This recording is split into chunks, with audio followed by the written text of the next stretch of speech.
Game over. Fuck! What the fuck? Fuck! Who the fuck? Fuck this fucking house so fucking much! Fuck! Game over, man. Game over. Wait a minute. There's things here. There's trees. There's rocks. There's birds. There's swamps. Come on. We'll bless them all until the end for sticking. Join me.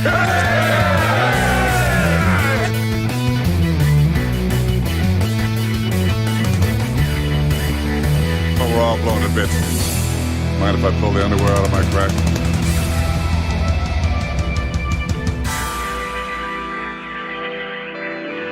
No, you fool. We're following orders. Mary Lipstick. Brennan, you got a beautiful cock. You got a beautiful cock, baby.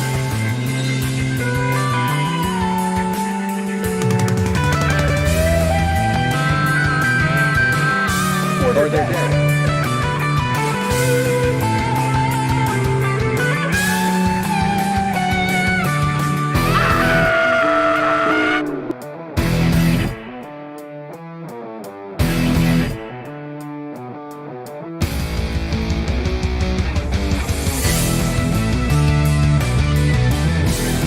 Try to relax your anus.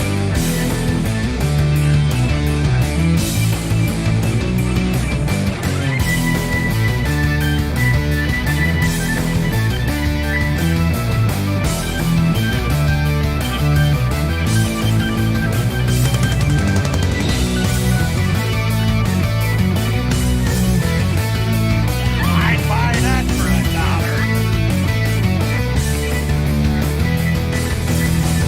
We got one!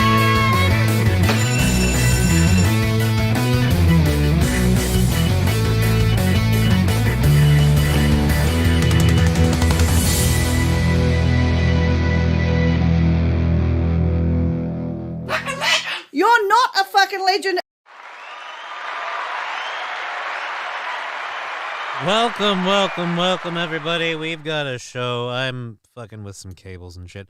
Let's get this mic better position so I can maybe project a little more. There we go.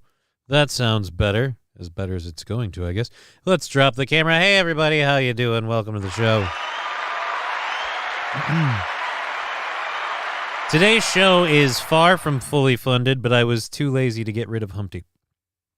So we just prepped the show and decided to just do it from the goddamn egg chair because I am exhausted.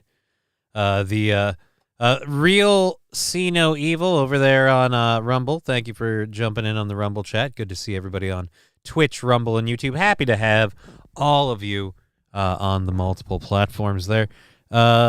Yeah, just fucking exhausted, man. Just one thing or another. It's going. Well Salty saying hello. Hello, Well Salty. Saying hello on multiple platforms. All right. We've got our first hour stories loaded. We've got all of that planned and ready to go. And what else was there one that I put in there? The driving school thing. I didn't put it up there, though. All right. We're going to do that. I normally wouldn't do such a thing, but we had to that time. All righty. So, yeah, we're going to do a show for you till 5 o'clock, 5:30 if we hit our $40 goal. We have a $40 goal for the show. And then after that, I guess I had to accept a friend request from Dear Butch. So if Dear Butch gets a hold of me on the address thing, I will go to his thing tonight. And yeah. Welsh Salty here too. Great. Thank you. So now I can subtract some numbers. Oh, that's fun. Alrighty.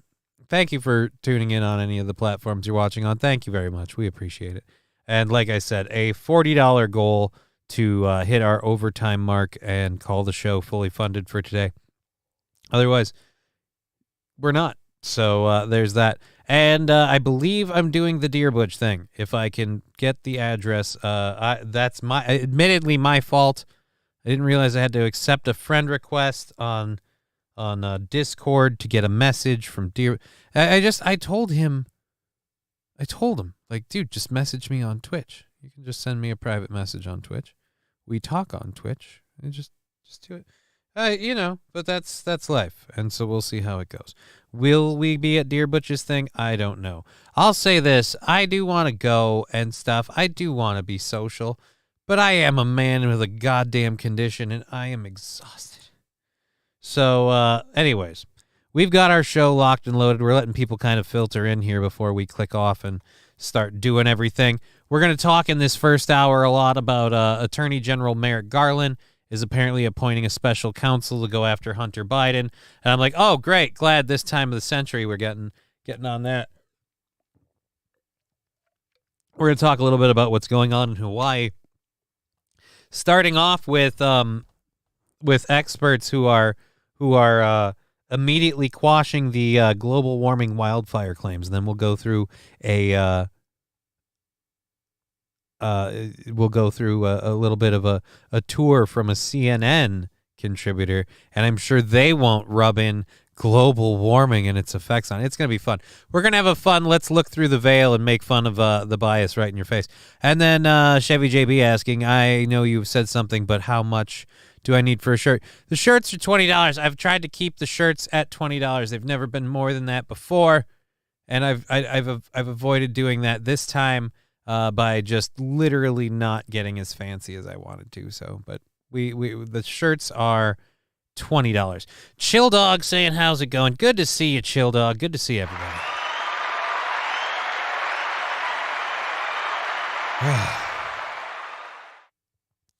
So yes, I have been bouncing from one medical appointment to the next, to one thing to the next. And it's just we got a boopity boop on here. What's this about? Oh, he commented on his own post. Right. Of course he did. So there we go there. And I suppose we'll do this at the beginning. I don't like doing this, but I have to admit when I don't make a thing of it, nothing happens, and then we get where we're at. So I'm not no fault, no harm, no foul if you can't do anything, man. But here we're gonna put up the pay links and stuff for our goal for today, $40. Again, we'll subtract whatever bits and subs things come in on Twitch as we get them. But yeah, there we are. All right, so we've got our first hour stories loaded. People kind of filtering in. I feel like we're getting just about there. I don't think there's anything else. This is where it's helpful to have someone to bounce stuff off and be like, hey, man, so what's new with you? Let's shoot the shit with you for a second. But I don't get to do that. Oh, you know what I should do? I should call Aaron and see if he's sober. I bet you Gino laid him out in 9 holes. He had him drink a beer and Aaron was done.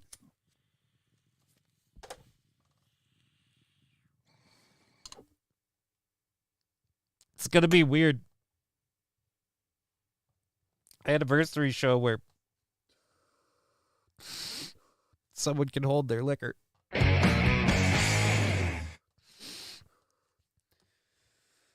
That's what's always interesting with April, man. You'd think Aaron's there to hold her hair. No, it's the other way around. She's there to rub his back while he pukes. Because he needs a chaperone. Alrighty, am I being a dick? Maybe. I don't know. I'm on drugs. It's allowed, and I'm having fun with it. So there we go. Give him a ring, says Fallen. I'm not gonna give him a ring. Literally, the guy's probably hanging out with Gino and shit, and I'm doing a show. The funny part would be is I would call him, and he would forget that I'm doing a show. And I'd be like, oh, I'm doing a show right now. I'd be like, oh, yeah, that's right. You do a thing. So, anyways, Attorney General Garland appointing special counsel. This is our first video that we're going, or not video, a story we're going to get into. U.S. Attorney David Weiss was appointed special counsel in the ongoing probe of the president's son, Hunter Biden. Attorney General Merrick Garland announced on Friday Weiss will be responsible for the ongoing investigation of President Joe Biden's son, as well as any other matters that arose or may arise from that investigation.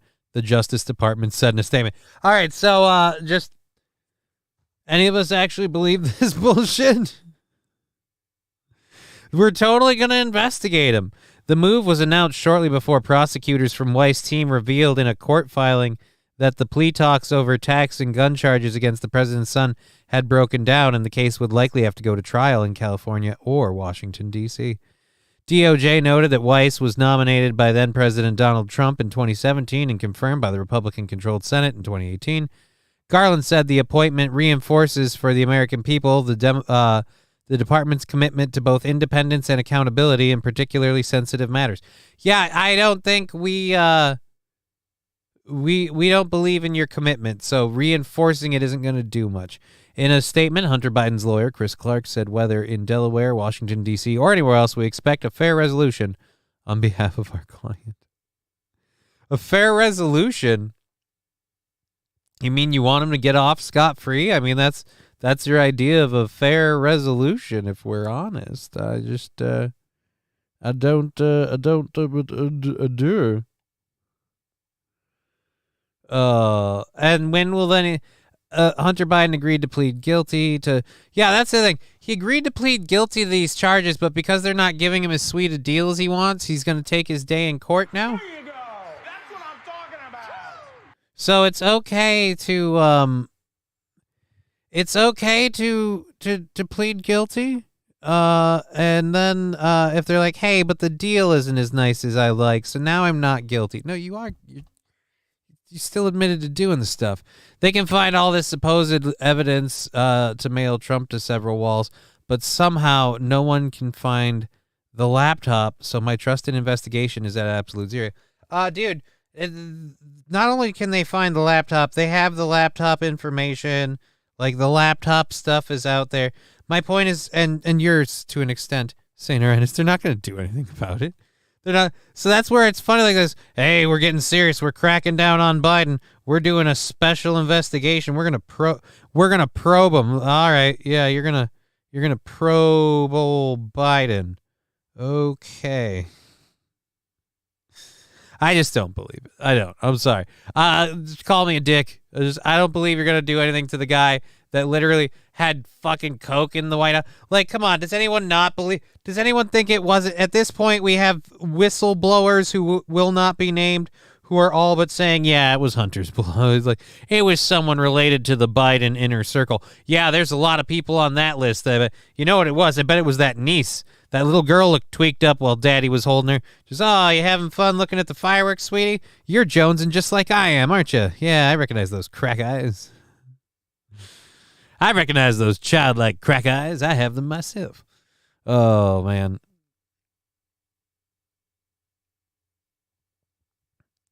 Chevy JB, what's new with me? Got the kiddo at work with me today. I don't know. But she wanted to come to the shop. Alrighty, there you go. So, bring the kid to work day. There you go. Hopefully she'll leave with all her fingers attached.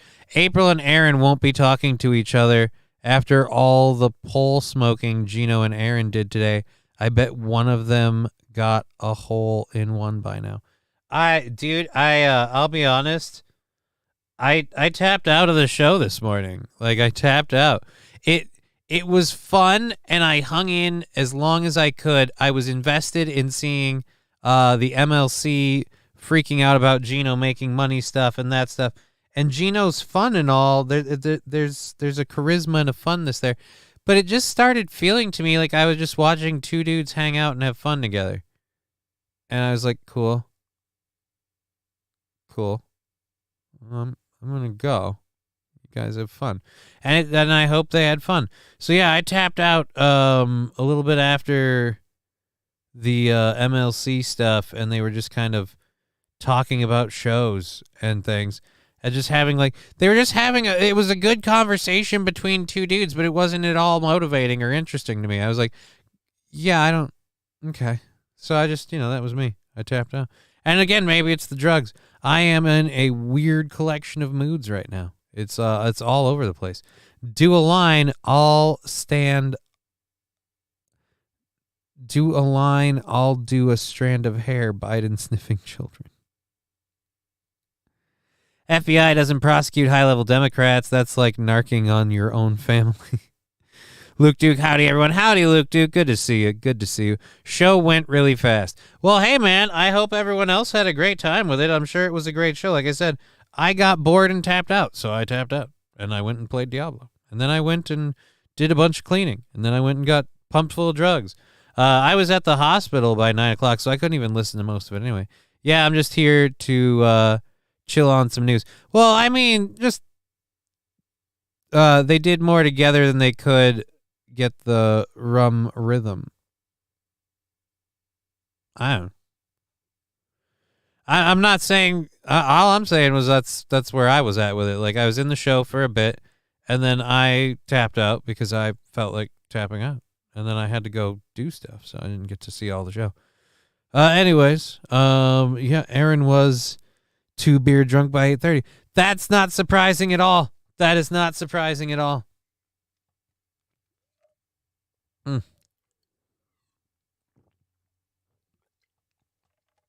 It's gonna be weird, because if Gino's drinking as much as he seems like he is on the show from what I saw, and he's around, like, Aaron's not gonna be able to hang. He's gonna kill Aaron, guys. He's gonna kill Aaron. He's gonna be like, "Hey, man, have a drink," and Aaron's gonna be like, "Ah, all right," and then Aaron, he's gonna kill him. I'm telling you now, he's gonna kill him. Oh, don't get me wrong. I'm hanging out with the Hangout. Okay. Not sure what you mean by that. All right. I was sober the morning and tried listening to the show. Bad internet. The parts I caught.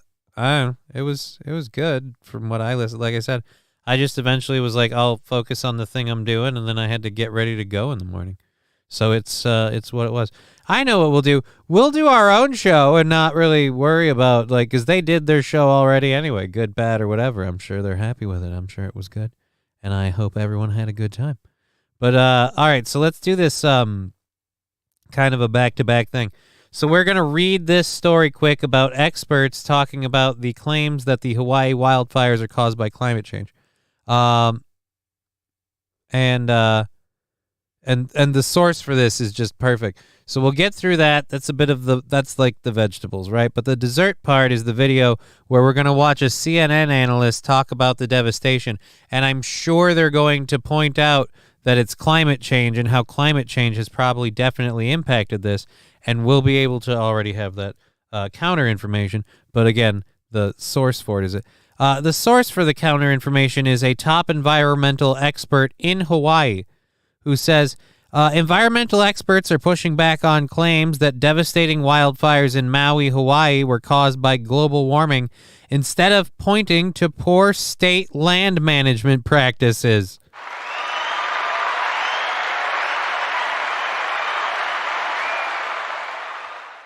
You know, so the Democrats and the people in charge who probably haven't been doing a good job of, like, doing their job. Well, hey, this is global warming. Like, yeah, but by the way, if you guys would, I don't know, properly run this shit. Oprah caused the fires in Maui. Oprah caused the fires in Maui. How did Oprah cause the fires in Maui? What, did she blast ass and someone lit it? I severely doubt Oprah had anything to do with the fires in Maui. A volcanic island wondering about fires and environmental changes. No. The best part is the volcanic island are the people going, no, this wasn't a case of global warming. This was a case of bad land management. Not culling back dead stuff, dead brush. This was an avoidable thing that the government is supposed to protect against, but since they want to regulate your microwave in your car, we'll just blame it on global warming. Not our ineptitude. It's really, really funny. It is enjoyable. Grand Poobah saying, howdy, Johnny. Hey, Grand Poobah, good to see you. They were both drunk. I'm not surprised. Like I said, not surprised. I kind of figured that's where that was going. I have zero to say about the thing. I just, like I said, I got what I wanted out of it, and then I focused on me for the day. because I had a lot of me to do. I had, like I said, I had to do some cleaning and I had to go get pumped full of drugs. That's always a fun thing. And then I had to come home, make lunch, prep a show, do a show. We're in that part right now. And then after that, I got to find this address, possibly show up at Deer Butch's thing, show up at that, politely refuse everyone that wants me to drink, because I gotta pace myself, man. I can't push it too hard. I'm trying to get back out there and be out there more, but I got to be healthy about it. I don't know. Even just showing up at Deer Butch's thing seems like it might be a bit much, but we'll give it a go. She owns half the land there. Her land was not cleaned up, and there were brush fire, and where are the brush fires? Oh. Oprah did cause the fires in Maui. And you get a fire, and you get a fire, and you get a fire, and you get a fire. Hey-oh!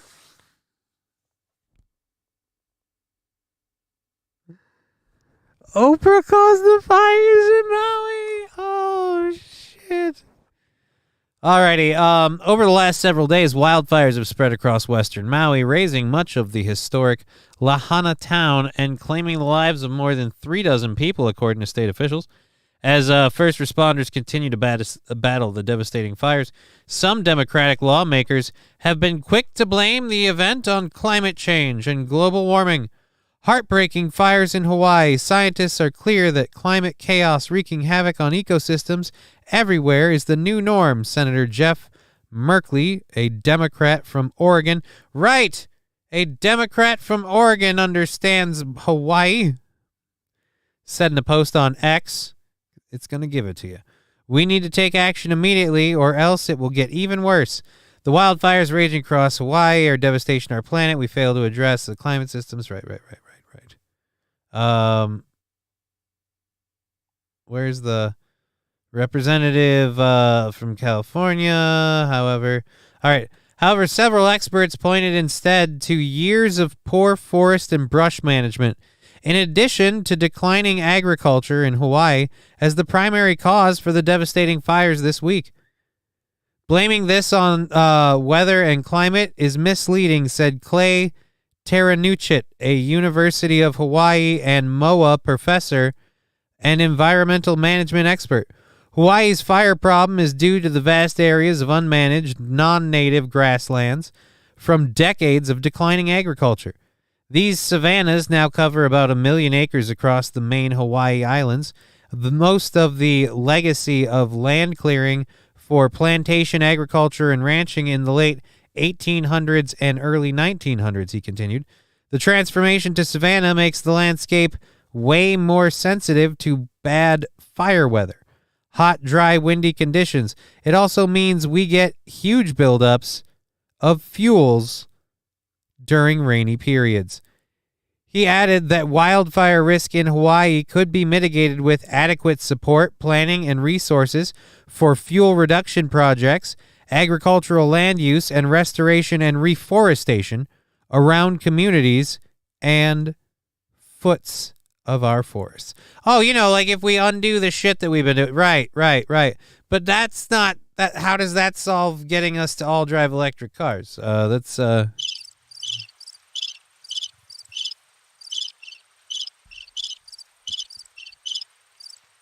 Harpo fires, says Luke Duke. Tourists buying up land and not managing or farming it. Yeah, but then, but they like having their little land in Hawaii. Fall in the Great. We didn't start the fire, but it's been burning since the world's been turning.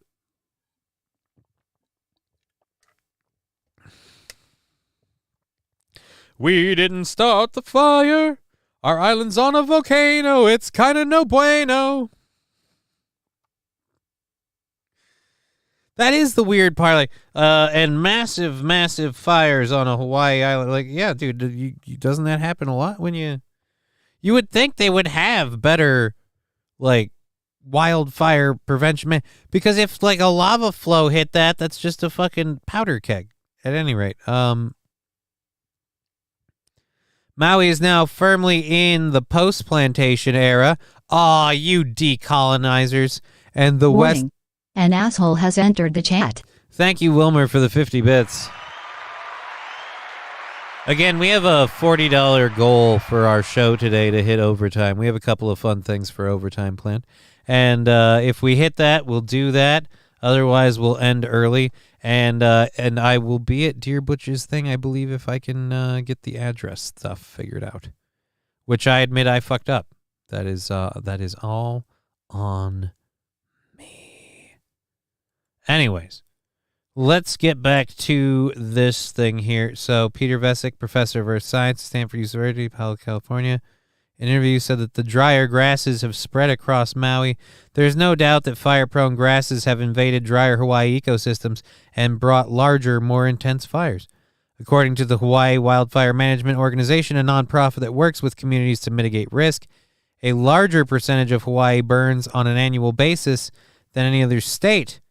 The group notes that the vast majority of the state's fires are caused by dry brush or human activity. So in other words, it's not global warming, it's fucking people. Over 98% of the wildfires are human caused. Human ignitions, coupled with an increasing amount of non-native, fire-prone grasses and shrubs, and a warming, drying climate have greatly increased the wildfire problem. Yeah, but warming, drying climate is the only part they're going to talk about. That's the only part that matters. The climate's warmer and it's drier. That's the problem. No. This could still be a thing, even if you got that one off the board. Again, you gotta be responsible. So let's this quick video. We'll check this out. This is only a minute long. This is going to be looking at the devastation of our most recent burnout in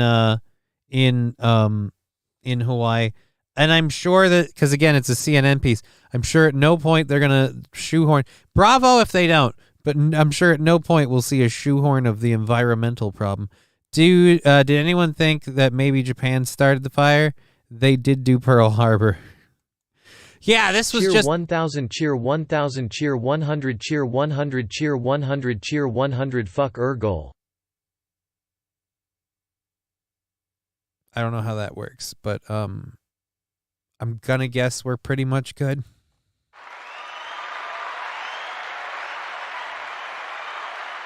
I'll go look in a second. I get that stuff takes a bit. We'll check back later, but I'm guessing we're gonna be okay. So we'll go to 5:30. I'm sorry, I don't. Thank you, Gray Duckling. I didn't realize it was that great a show already. Okay, well, hold on. We're about to get better. That was contradictory. Goal inclement.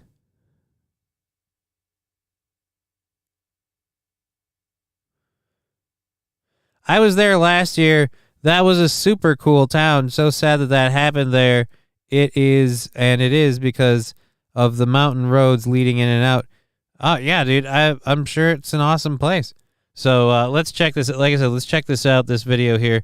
Again, a CNN contributor. So I'm curious to see what they say about, now that we've heard from experts on the grass stuff. Let's see what the man on the ground says. The historic banyan tree, a 150-year-old majestic tree at the center of Lahaina town.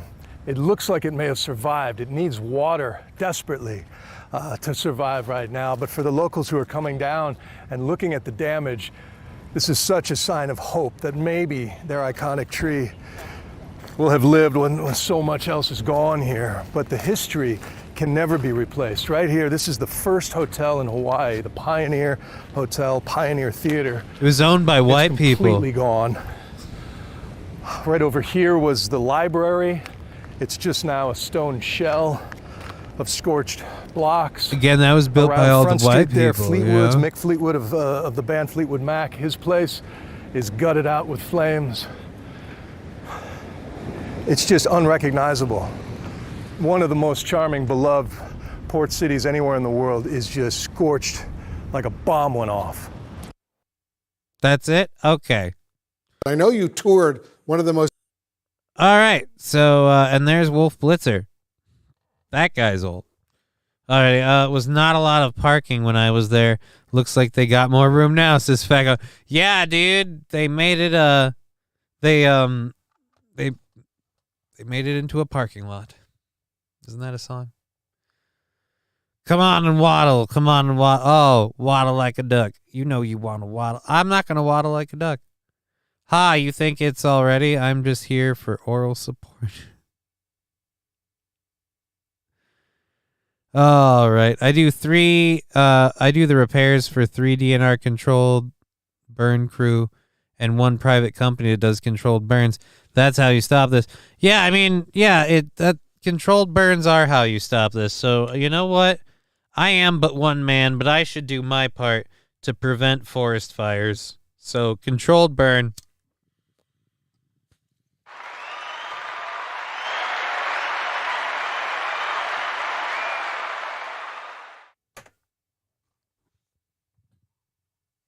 Only you can prevent forest fires.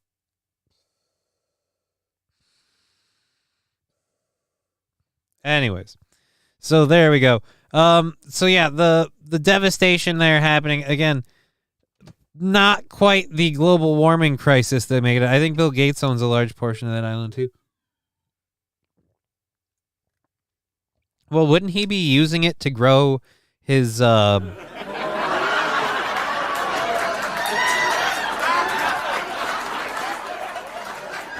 Wouldn't he be using that then to grow his fucking like gene-altering food or whatever? Like no shit. Like people talk about Bill Gates, and I think about like what he would be doing with what he like. He'd be probably like, why wouldn't he be trying to like change us with our like put stuff into like the apples and the vegetables and encourage people to eat healthy, but it also has like some sort of like de-escalation in human potency or something to kind of bring down the population. I mean, I don't know, do some weird hinky shit, man. If you're going to be a villain, be a villain. You know what I'm saying? Lean in. This is why I can never have a whole lot of money. Guess which way I'd go? Don't change them. Change them. Don't make them change them. Good news, property values went down in Hawaii. Property values went down or way up. They're going to get bought out. You know what it is? A whole lot of people are going to get bought out dirt cheap. And again, is the owner of Fleetwood, like the Fleetwood Mac, like bar owner guy, like, is that a Hawaii native born and raised? Or somebody that made a lot of money and thought, you know what I want to have? I want to have my own bar in Hawaii. I show up from time to time. Just get to be cool, dude. Anyways. Carbon in volcanic soil is good for vegetation. Yeah, man. Volcanic soil is good for vegetation. But certain grasses and certain, like, you know, vegetation don't do as well. And maybe shouldn't be in those areas. Bill Gates owns a lot of the U.S., but I looked one time, he doesn't have any in Minnesota. Well, there you go. One of the few reasons I'm glad I'm in Minnesota. Curly Adam with 2 messages that were put in and retracted. Okay. Hope everything's good there. I don't know why that happened. Alrighty. But yeah, we're going till probably 5:30, so I guess we have 3 hours of show left. We'll check in on the goal thing here in a little bit, and we'll worry about that after we get this next story. I like to eat healthy. I know most people do. But my question is, what happens when eating healthy comes with what happens when your vegetables come with protein? You know what I mean? And I don't mean that to sound as pervy as it does. So I'll just let this lady talk about it. My daughter was screaming. She was like, "Oh my God, it's a frog." And I was like, "A what?" She was like, "A frog." Camouflaged in her sealed package of spinach, a frog. It was alive and moving. Amber Warwick from Southfield doesn't want to forever be known as the Frog Lady, so she's keeping her face out of this. Just thank God. She doesn't want to forever be known as the Frog Lady. Right, but I'll take it right now for a quick $1. You can call me the Frog Lady for $1, but I don't want that to be my life online. I got other animals I'd be willing to do, not just a frog. I didn't eat the frog. This week, she was shopping and You didn't eat the frog. You got a free fucking frog? You didn't eat that frog? That was a free-range frog, my friend. That's high-quality meat. There are places where that's a delicacy. You're snubbing your nose at a free frog? Did you at least let the kid keep it as a pet, or did you let me guess, you set it outside and you prayed for the best? Whoa, I hope you are a horrible person. I rinse that shit off and still eat it. The spinach or the frog? Both.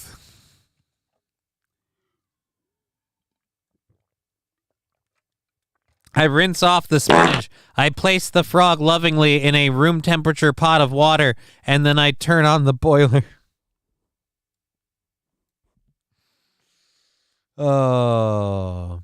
Meyer off Telegraph at 12 Mile, picking up a package of Earthbound Farms organic spinach. I didn't see anything. It didn't feel heavy or anything. I didn't feel anything wiggling. When she got it home, her daughter spotted it. Turns out it's a Pacific tree frog native to California. Amber immediately went back to Meyer with the spinach and frog in tow. We followed up with Meyer on Wednesday. They said the frog is actually alive and well and was relocated outside a new home by some of its team members. Well, I didn't want him to die, but I didn't want him in my food. Fair enough. Amber got a full refund, but she was hoping for a little something more for her inconvenience. The spinach's parent company, Taylor Farms, sent us a statement apologizing, vowing. So you got a full refund. I want something. Oh, you greedy bitch. You got a frog. You turned it down. Okay? I want something for my inconvenience. You were given extra protein. Guess who didn't need to buy some chicken, bitch? You had a frog. But that wasn't good enough for you. You gave the frog away. What do you want? Jesus. There's no pleasing people. She got a free frog and it's not good enough. So she turns it back. She brings it back. They're like, oh shit, sorry, didn't mean to offend. Free frog, thought you'd love it. But then instead, fucking, here's your refund. All right, no harm, no foul. We'll even put the frog outside so he can live a long, happy life before he's murdered and eaten by a squirrel or a homeless person. Because I guarantee you, homeless person comes across a free frog and a bag of fucking spinach they picked up, and they think, wow, now I got something I can trade for meth. Like, that's what they're doing with that.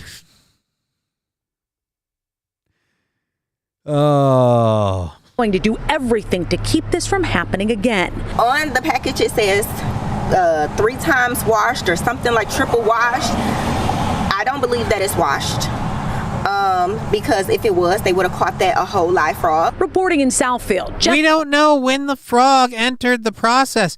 I've got bad news for you, Toots. They can't wash it, seal it, and wash it again. No. They could wash it 3 times, and then the frog could have gotten in while it was being put in there. You have no idea about the packaging process or anything involved in it. Spend some hours watching how is it made. All right? They still do that on the Discovery Channel and stuff? I don't know.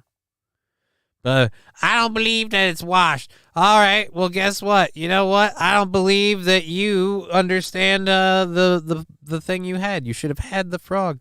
You should have come. We are having a blast.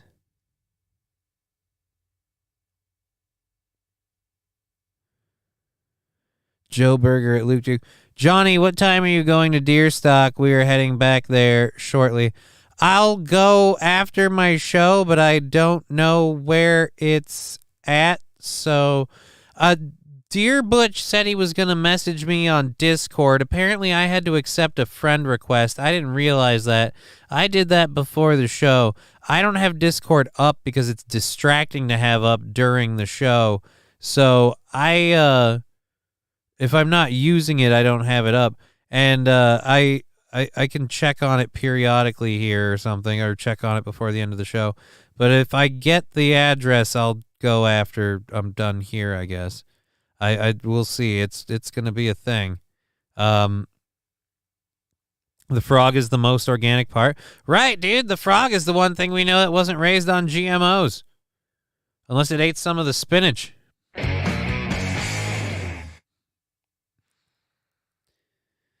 Mr. Q, work in a shitty factory. You'll figure it out. Yeah, bitch. Like, it's our fault you've got a first world life and you don't understand how a frog could sneak in at the end of production. The lettuce was triple washed. It was still bedding for rodent fucking at some point. All right? It was triple washed. It's just one of the washes probably included rat semen. And now I'm guessing some frog gamete. So, and thank you, Danger Bear Wolf Turtle, for parping a fart in there. Parping a fart? Popping a fart in there? I don't know. Doing things with the stuff. Thank you so much. Yeah, so we're kicking, rocking, and rolling until, I think, 5:30. I believe Gray Duckling saw to that. And then, yeah, I'll guess I'll waddle like a duck out to Deer Butch's thing. Who knows your number? I'll let them send it to you, says Joe Berger. Well, see you at about 9:30, says Danger Bear Wolf Turtle. We'll see if I'm out there that long. I am an exhausted man. I don't really give out my number very much, so, like, I don't know. We'll figure something out. You can always message me stuff in the private message on the Twitch. I'll see what we can figure out. It's gonna be a thing. We'll get it done. Alrighty, so living frog in your spinach. Again, the whole, like, I want some sort of reward. A Michigan family made a surprising discovery. So wait a minute. So it was a California, like, so that frog isn't going to do well in Michigan. So that frog is fucked. You should have eaten the frog. Oh, fuck. The spinach is from California. I don't believe it's washed 3 times. No, it's washed 3 times. Just one of the times it was washed, a frog got in the mix. Could you imagine that? An amphibian hanging out in somewhere that there's moisture. There's a weird one. And you live in Michigan? God, you're dumb. God, you're dumb. And we put it outside. Yeah, you put a California frog outside in Michigan. He's got, 3 months before he's fucked? That bitch is bird food already, I guarantee it. That frog is dead.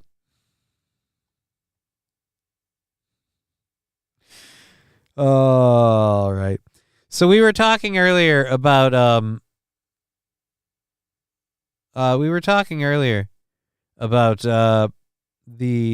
whole what's it called?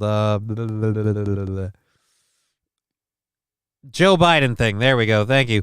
We were talking about the whole Joe Biden thing. Well, it turns out now a federal appeals court strikes down the 1968 law that prohibits illegal drug users from having guns.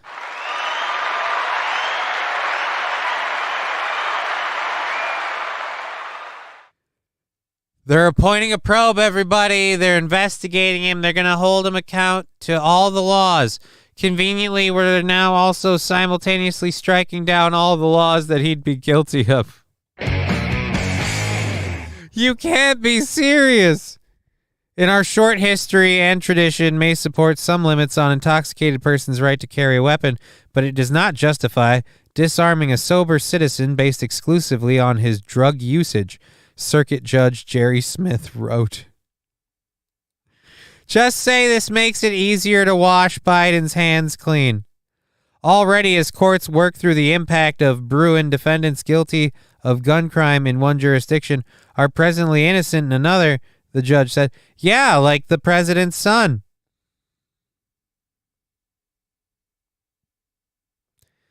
Unlike Daniels, who by his own admission is a regular marijuana user, Biden is a cocaine addict who was probably binging on cocaine in the October timeframe, possessed at least one firearm.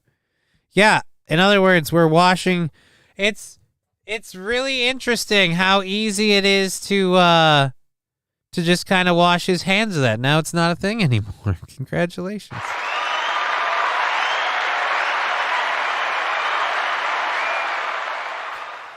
Trucker 18 liter. What was it washed with? I thought we discussed that. It was washed with water, and then I believe rat semen, and then frog gamete in water for the third rinse. fall in the great fuck yeah America. I mean, it is kind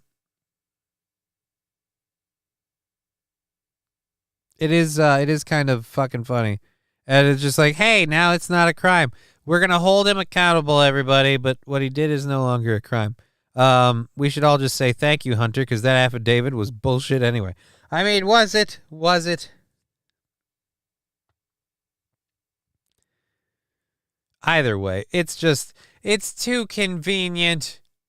It's too convenient. There's no words. Oh. Everywhere. I didn't think it would hit Oh, Cubby. we got a fun story. We got a fun story to do, so we're gonna get to this in a second.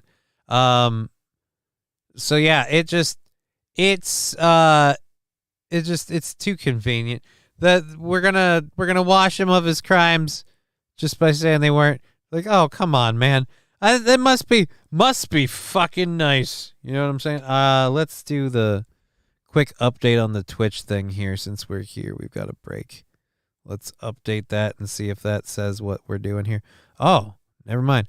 Okay, so we are $20 into the goal. That says 24. We'll just count it as 24. We'll just count it as 25. Fuck it. We'll say 25 into the goal. So there we go. 25 into the goal off of 40. That means we're 15 to go. Yeah. $15 left on the goal. There we are. That sounds amazing. Thank you again, Gray Duckling, for that large amount of support. We appreciate that. And there we go. Alrighty. Oh yes, this story. Here we go. So an employee at a Colorado driving school. I don't know what jobs are available at a driving school, but I would assume just on principle, if you work at a driving school, you should be capable of doing at least one thing relatively well. This person wasn't. There's no words. Everywhere. I didn't think it would hit Cubby, too. It's a nightmare. It's a nightmare. The dust isn't even settled from the mayhem Wednesday morning in Covington. Yet, the employees here at Cigarland are still... You want me to put hours? Cigarland? Please tell me this was some sort of political statement. Like you went after Cigarland? Dude, the storefront of Cigarland got smoked. Cigarland. This gets even better. Or no? ready to work. You know, tragedies don't stop. You know, people from having to live their lives. Instead of doing her normal job, Fantasia Riley is cleaning up the mess left behind after someone... Fantasia Riley, several piercings, a lot of tattoos. If I see a septum one, I'm saying all the red flags. But before we get there, guys, we got to ask the question because I know you are. Would ya? Let's find out. Smashed a car through her boss's business. You can't really expect the worst anymore because the worst has happened.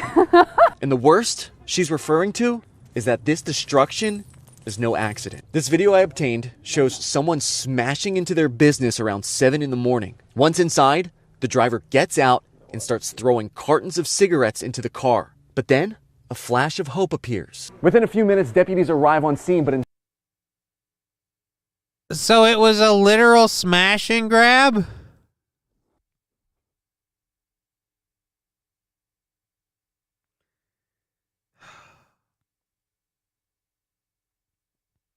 Thanks, Biden. Love that economy. Instead of giving up, this smash and grab crook decides it's time to take off, flooring it through the business, running into this wall, leaving this hole, leaving these tire marks on the ground, and somehow getting away. King County investigators say the suspect is a man and he's in a stolen Kia. All that to eventually go to prison and ruin your whole life. It's a tough hit for the owner. He tells me off camera he just took over the business at the start of the month. And for all of this damage he now has to deal with, the crook only got away with a couple cartons of cigarettes. We are open. Despite I mean, I know they're pricey, but really? the destruction and the headache, it's still business as usual. Alrighty, I'm gonna get back to work. Reporting in Covington, AJ. Do we have the actual criminal though? Like where's the part about the driving the employee at the okay. So an employee at a driving school in Colorado made an unforgettable entrance into a building, attempting to park his Tucson in a spot in a community driving school. Okay, so that video wasn't the same thing. God damn it. I hate that you guys put videos that are unrelated in this.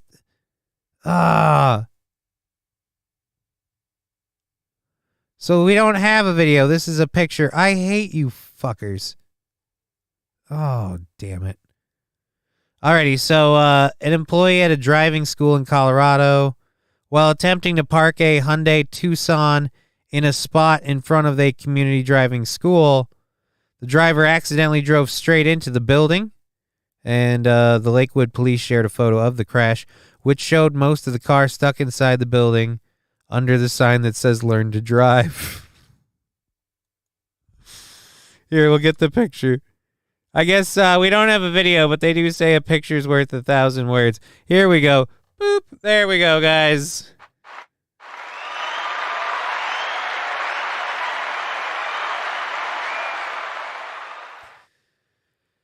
Let's Store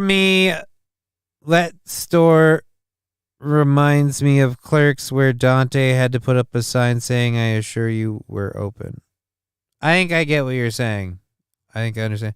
How hard up for cigarettes was this guy? That guy apparently was very determined to get a couple cartons. I bet he thought he was going to get a lot more than that before the popo showed up.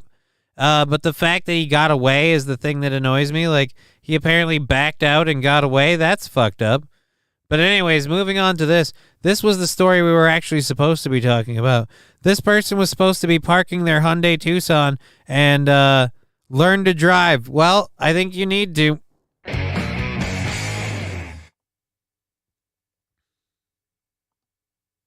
Well, Sparkle Farts, all things being equal, you are technically correct.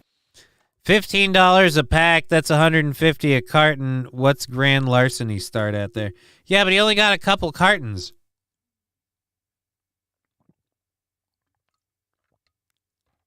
He only got a couple cartons. That's the weirdest part. Like, it just, again, the whole thing was not worth it on so many levels.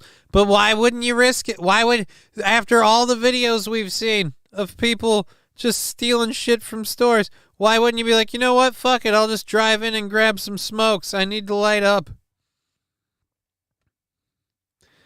That's why I hope there's plenty of security around the marijuana legalization stuff. Like when they start having shops and things available.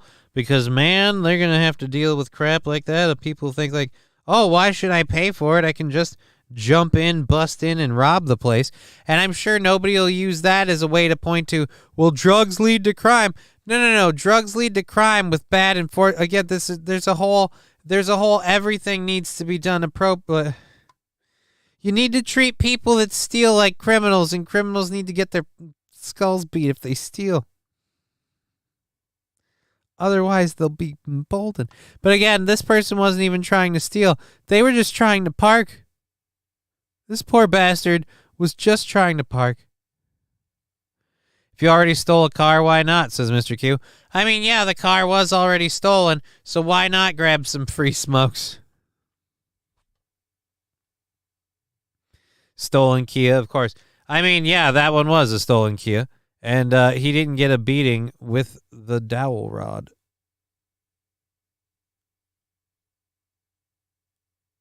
Okay. No idea. The generation that grew up playing GTA. Yeah, dude. I saw a story of someone saying that kids shouldn't play GTA 6. And just was like, yeah, maybe it's for the best.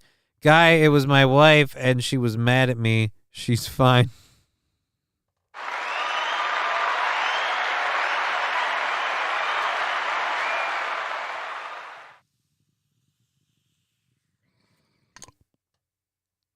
The Tommy Gun Show saying, honey, I'm getting smokes. What do you think? Yeah. Again, we're hanging out, having fun. We've got like $15 goal that we have for overtime. So I'm pretty confident we'll hit it. So we've got a good 2.5 hours of show left for you. Was that the end of that story? I think it was.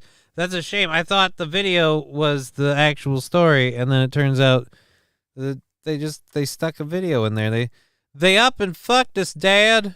They up and fucked us.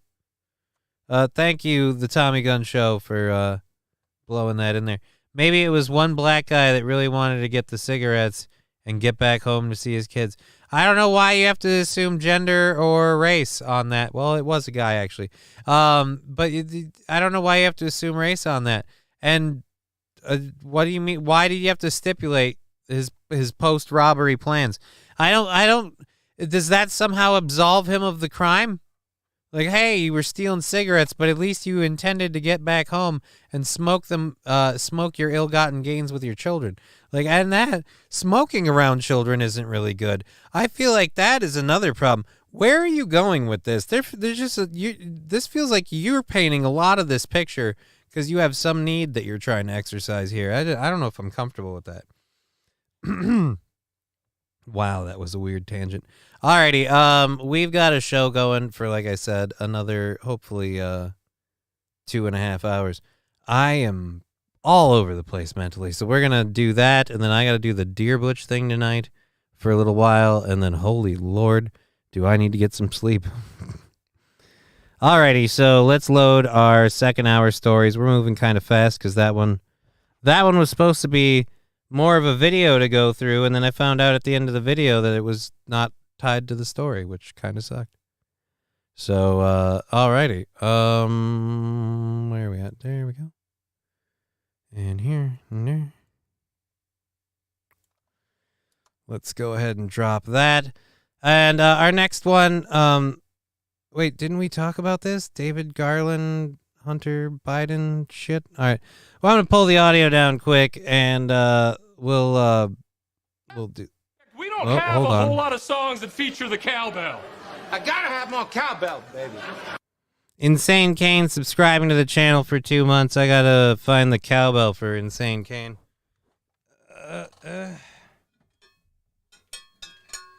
Super duper awesome for that, man. Thank you for that support. Really appreciate all the subscribers and stuff. It helps keep this this little boat afloat. Thank you so much. Cowbell incoming for Insane Kane. Here we go. It's not as loud outside of the egg chair. There's a lot of egg chair noise mute benefit. It's kind of why we did that.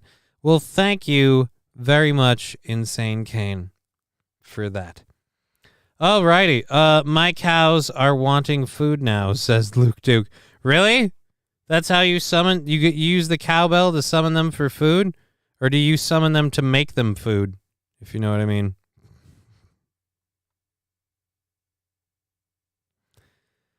Fallen saying, look, I'm just going to say on my way home from work, I smell a lot more weed now than I did a week ago. You mean coming out of your own car? All right, let's pull the audio down and get these second hour stories. I'm going to be pissed if I double booked. That'll be a horrible thing. All right. And our second hour stories, I might have screwed up and put one of them in there twice because I think we talked about that. But we've got an update on a couple of things, and then we got a really fun one to talk about anyway. So we'll be able to. Consistent with the Department of Justice regulations. Oh, so this one's a video. Never mind. So this is Merrick Garland speaking on here. I'm sure we'll all feel way better when this guy explains exactly how honest and upfront the government's being with Joe Biden. This is the Attorney General Merrick Garland. Special counsel, consistent with the Department of Justice regulations governing such matters. In keeping with those regulations, I have today notified the designated members of each House of Congress. Disco Panzer saying hello. In February 2018. After being nominated by the former president and confirmed by the Senate, Mr. Weiss was sworn in as the United States Attorney for the District of Delaware. Mr. Weiss had been a career prosecutor, having served previously in the office for more than a decade. Beginning in 2019, Mr. Weiss, in his capacity as U.S. Attorney and along with federal law enforcement partners, began investigating allegations of certain criminal conduct by, among others, Robert Hunter Biden. That investigation has been recently referenced in federal criminal proceedings in the District of Delaware, and as noted in those proceedings and other public statements by Mr. Weiss's office, that investigation remains ongoing. Right. The only problem I have with that is that his dad also still remains in office, and all of these ongoing investigations, while meanwhile Trump just keeps getting slapped with new indictments. I don't know, man. It seems fishy. Does someone smell salmon? Am I dying? Is that a cardiac thing? What's going on? In February 2021, U.S. Attorney Weiss was asked to remain as U.S. Attorney for the District of Delaware and, in that capacity, to continue to lead the investigation. As I said before, Mr. Weiss would be permitted to continue his investigation, take any investigative steps he wanted, and make the decision whether to prosecute in any district. Mr. Weiss has told Congress that he has been granted ultimate authority over this matter, including the responsibility for deciding where, when, and whether to file charges, and for making where, when, and whether. See, there's a problem with it. For a lot of us, we're like, where, anywhere will do. When, how about now? Whether, that's a question? Weather is a question? Weather? I mean, weather, meh. Have you seen America's bank accounts? Weather. Decisions necessary to preserve the integrity of any prosecution consistent with federal law, the principles of federal prosecution, and departmental policies. In a July 2023 letter to Congress, Mr. Weiss said that he had not to that point requested special counsel designation. On Tuesday of this week, Mr. Weiss advised me that in his judgment, his investigation had reached a stage at which he should continue his work as a special counsel, and he asked to be so appointed. Upon considering his request, as well as the extraordinary circumstances relating to this matter, I have concluded that it is in the public interest to appoint him as special counsel. This appointment confirms my commitment to provide Mr. Weiss all the resources he requests. It also reaffirms that Mr. Weiss has the authority he needs. I'll legal jargon this for you. Legal jargon is blah, blah, blah.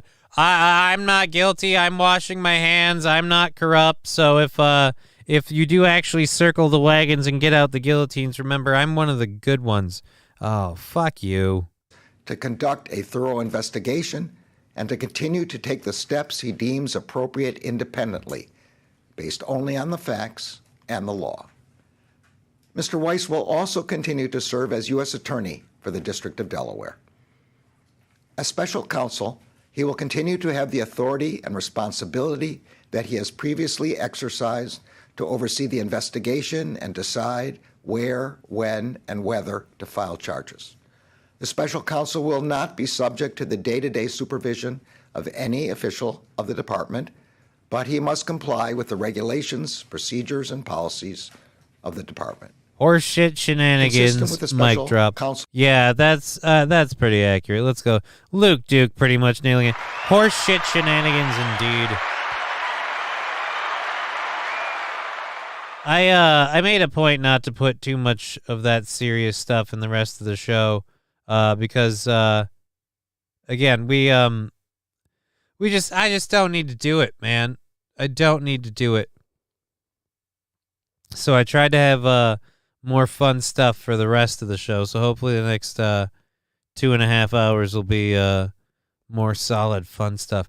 But yeah, the fucking whole point of this special counsel shit, great. I'm tired of seeing how we're going to investigate them. We're going to look into them. Someone's gonna scare me with a fucking 25-bit jump scare. Thank you very much, Wilmer.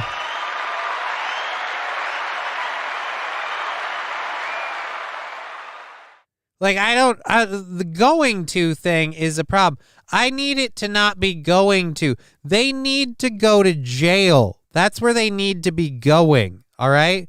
They need to be going to court and being held accountable for their crimes and going to jail. That's what needs to happen. But, you know, I got to be careful. If I talk any more firmly on my belief of justice being served, I might get a visit from the FBI at 6 in the morning. Alrighty. We have, again, 2.5 hours of show. We're rocking and rolling. We're having a great time. Thank you for all being a part of it on Twitch, YouTube, and Rumble. Ooh, nice Rumble numbers. Nice. Alrighty. So we have our plan to keep going here. We'll get into this next part. This is kind of the last super serious thing, if you will. And then after that, I think we're kind of coasting on goofy shit and stupid stuff. Because it's the end of the week. We gotta wind down and have fun. Like, I'm trying to de-stress.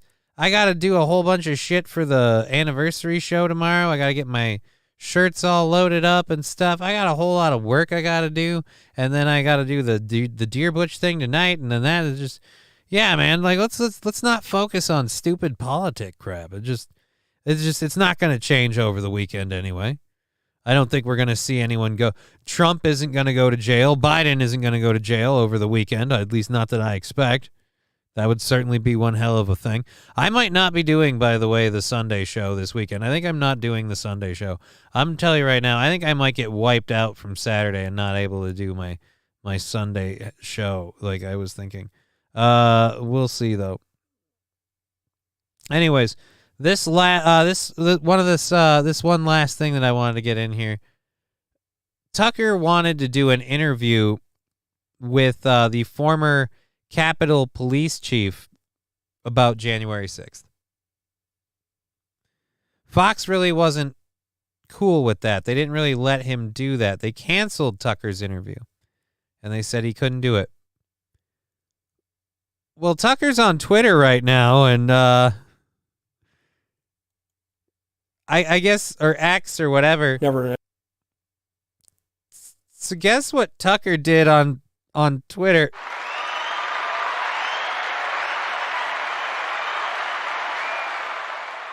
And by the way, Elon Musk, I know you want to rebrand as X or whatever, but I'm sorry, as a news program, Tucker on Twitter just fucking sounds good. Tucker on Twitter sounds good. It's good for the brand, man. You should just leave it as Twitter. Folks never anyone said, hey, we got this from military intelligence. So in the aftermath of January 6th, there's been a huge debate over to what extent, there were federal agents or people who are working in some way for federal agencies in the crowd.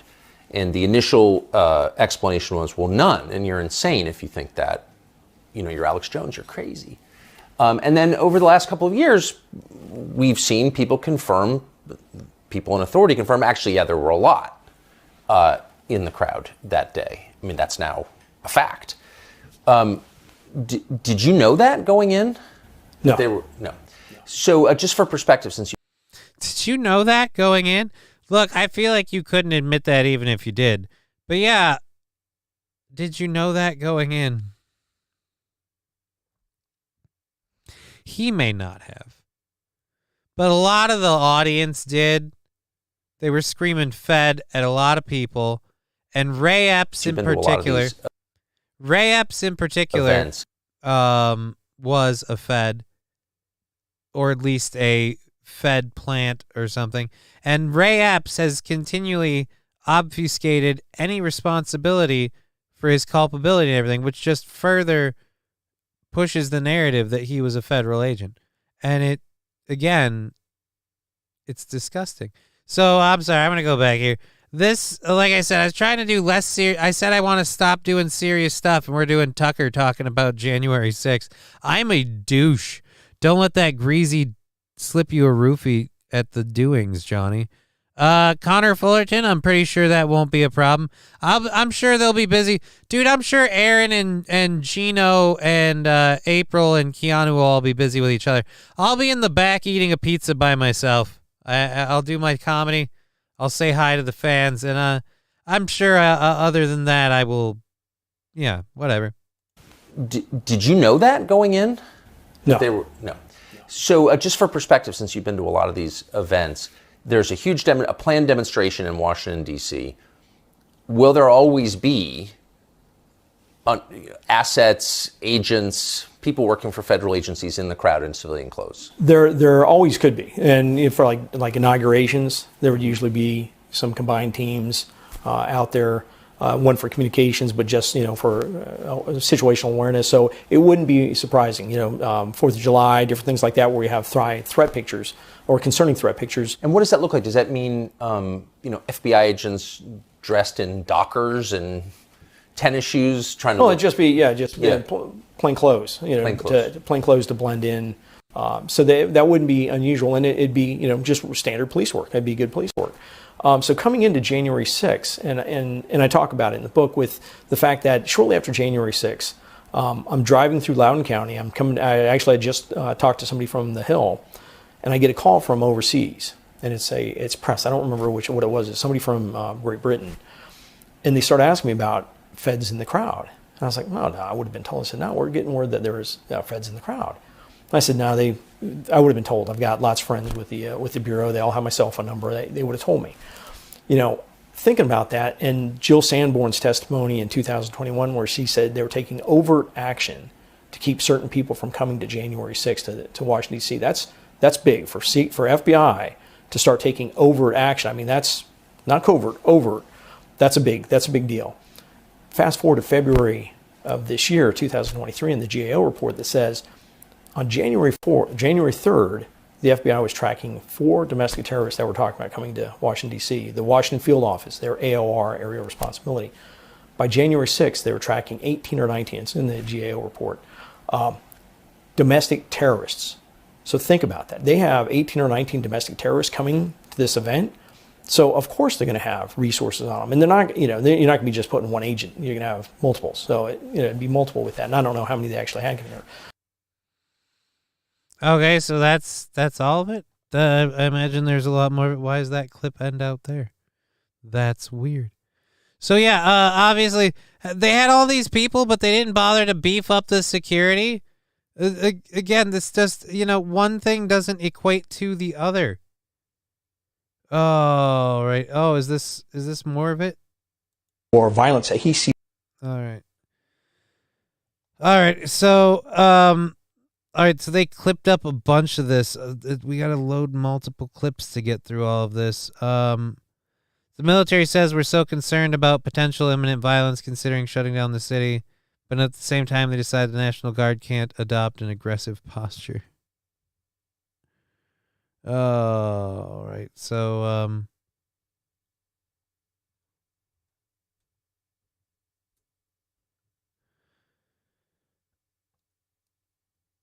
all right, so yeah, it just a high-paying job. Now, I really wish this thing wasn't chopped up. So we'll go to this last one here about how again the whole thing seemed like a setup, and Lee Harvey Oswald was a Fed. Pelosi knew it. Well, you were talking about Pelosi. We got a clip here that involves them talking about Pelosi. So we'll play this clip. And, Pelosi, a lot of people, the whole thing seems like a setup. And to sit there and say, like, that's this huge attack on democracy and all this other stuff, but then watching a city burn for 2 years means nothing. Oh, boner material here, boys. What are you talking about? Nancy Pelosi is boner material? I don't know about that. John Pittman was my assistant chief for intelligence and security. Okay. So did she have the intelligence that you didn't have? I don't know. What do you mean you don't know? I don't know. You don't know what you don't know. I don't know. Good point. I don't know what she had and what she didn't have, but I do know that when you look at it, and we immediately knew, I mean, anybody immediately knew, one of the first things you start thinking about is this an intelligence failure? So think about it. We go through January 6th. I was begging for the National Guard, refused before, refused during it. We get the Capitol under control. You know, I get them to where they can go back into session, 7:30. They elect to go in at 8, and then the House goes in at 9. But nonetheless, so think about this. The very next day, less than 24 hours after we got control of the Capitol, Nancy Pelosi goes on national TV, blames the leadership at the top of Capitol Police, calls for my resignation on national TV, and then lies about me. Okay? The very next day,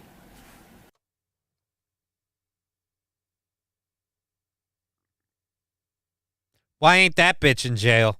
That's all I'm going to say on that one. I know we're supposed to be doing a fun show, and I'm trying to have fun and joke. It's going to be a fun time. There's going to be a party tonight, and I just, oh my God. I already hate Nancy Pelosi, but to hear that, oh. The very next day, puts Yogananda Pittman as acting chief. But Yogananda Pittman, you just described her as the head of intelligence for Capitol Police. Correct. So if there was an intelligence failure, which again doesn't seem like a failure, it seems very intentional to me, but if there was such a failure, she'd be responsible, correct? Or she'd be in the chain of responsibility anyway. Well, I mean, she was the head of intelligence. So if there's an intelligence failure, my thing is, do a proper analysis. You know, why do a knee-jerk reaction? I mean, putting her in charge. I mean, she ended up getting a vote of no confidence, so she didn't get the position from the police officers because many were upset with what happened. Where did she wind up? Where is she now? Yeah. She's chief of police for the University of California, Berkeley. Interesting. So right across from Nancy Pelosi's district. That is correct, in the sir. Bay Area. That is correct. So you just kind of take the Bay Bridge over there, and that's where she is now. What does that position pay? Do you know? I think it pays pretty well. There was, pays extraordinarily well. I'm sure it pays. I'm sure it pays pretty good. It's interesting. There was a hearing just recently that was on TV. You can look at it, where the chief of police, Tom Manger, was asked about her position. It turns out that she was given some type of a secret leave so she could start her job on February 1st as the chief of police and not retire from the Capitol Police for months later. Oh, so she should get the benefits. Yeah, think about that. Yeah. It appears to be against departmental policy. And nobody allegedly was told. What you're saying is that the head of intelligence for the Capitol Police, which demonstrably didn't have the intelligence it needed to protect the building. No, it had the intelligence. The thing is, again, it was a setup, and they're paying each other off, and they're not even just a coincidence, not corruption. Right, it's just a coincidence, not corruption. Oh, NBG, oops. Yeah, no, dude, I kind of figured Nancy Pelosi is not boner material. If you view Nancy Pelosi, again, this is where I am a proud advocate of. Don't be afraid to say sometimes a slump buster is not worth it. All right, slump busters can be fine, but standards are important. That person was first elevated to acting chief of Capitol Police and then given a very high-paying job right across from Nancy Pelosi's district at the University of California, Berkeley. That is correct. And I will say this. So that looks like a reward to me. Well, I do know that the unit had significant intelligence. And I know many people within the unit were pushing that intelligence up to the leadership of the unit. So I do know that. Many of them became whistleblowers, and many of them were punished and forced to resign. Yep. This looks like a scam. I mean, just saying. It just gets more convoluted. I feel so bad for the men and women in the police department, what they went through. I feel so bad for the intelligence analysts and what they went through. Many of them, it was really, really bad. I feel bad for the officials that were either demoted, forced to resign over this, forced to retire early. There's a lot of people that need someone. I think an outside entity needs to come in and do some investigation about what went on with. We've had many entities doing investigation. All right. So, anyways, they're gonna keep going on that. I don't want to keep going on that because that's gonna be depressing. But again, dude, fucking. Just so gross. Just the corruption of it. They don't even care about hiding it anymore. And it's just it. And it wouldn't be so bad if they weren't fucking us over so royally while they're doing it. So just like, I don't know, man. It's time for guillotines. Alrighty, so we were doing a story sometime last week. And in that story last week, they'd been talking about like bugs in the dough and artificial meat and stuff. Well, apparently, to once again get ahead of the curve, Japan is making a comeback on the use of bugs.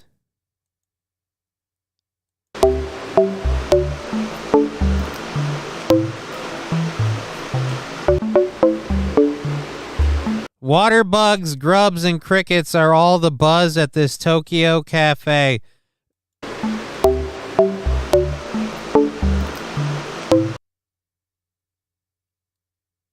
I'm sorry, man. Water bugs, grubs, and crickets.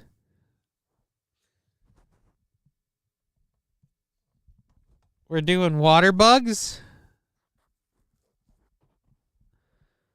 Fat Conan, cancer kills the wrong people. That's because the right people have really good insurance. Sorry, YouTube gods, 'twas a joke. What? Hey, Johnny, YouTube deleted my comment before New Boot Goofing. I was making a joke about effing Skeletor. They didn't like it. Oh, I'm sorry. I don't know what happened. I hope all is well. Easier to farm than bugs than big gas creating cows. Right, yeah. But here's the thing. This is a thing that we never talk about. We would have more room for the cows and we would have less need for the cows if we'd talk about how we have to stop having so many people. So many third world countries full of people that don't produce anything, but they have to exist because it's wrong. Again, we can't house this many people and sustain them without, again, having to make changes. And I don't want to go to bugs. I'm sorry. I want to eat bugs. I'm not a bug. You say bugs are delicious. You guys like tentacle porn. Your endorsement is skeptical.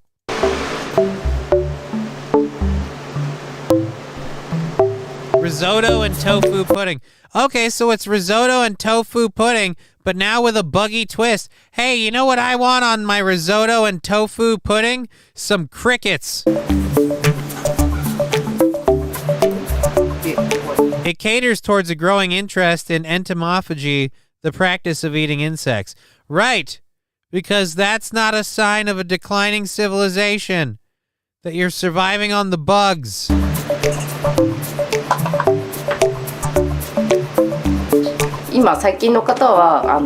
These days, people aren't too familiar with eating insects. Right, because we evolved. We became higher life forms. Life got better.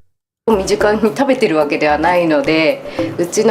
mean, but I totally would. I don't know if it's the glasses or what, or the boycott. But yeah, I'll give it a go.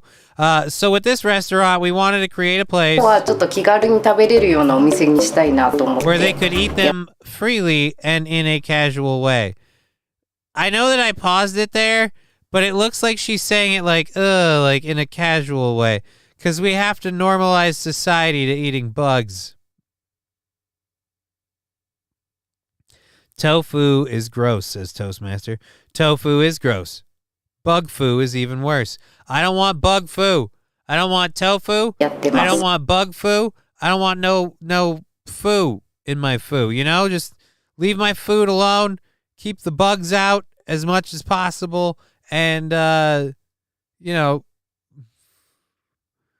do you have literal, like, bug cages behind you to grow your supply of bugs in-house? I'm starting to look at, like, the little aquariums behind you, and I'm starting to wonder, like, oh, is this, this is where your meal is sitting while it waits to be eaten. Japan has a rich culinary history of insect eating. Japan has a rich culinary history of eating a lot of shit I wouldn't. Japan also has a rich history of doing a lot of stuff most people wouldn't do. Just because they do it doesn't mean you should, okay?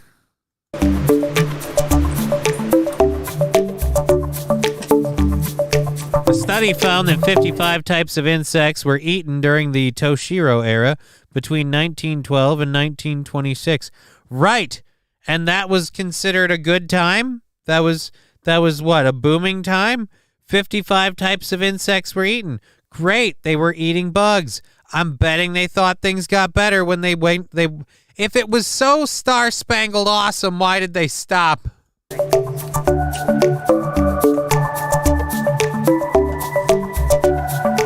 practice then gained popularity amid food shortages during and after World War II.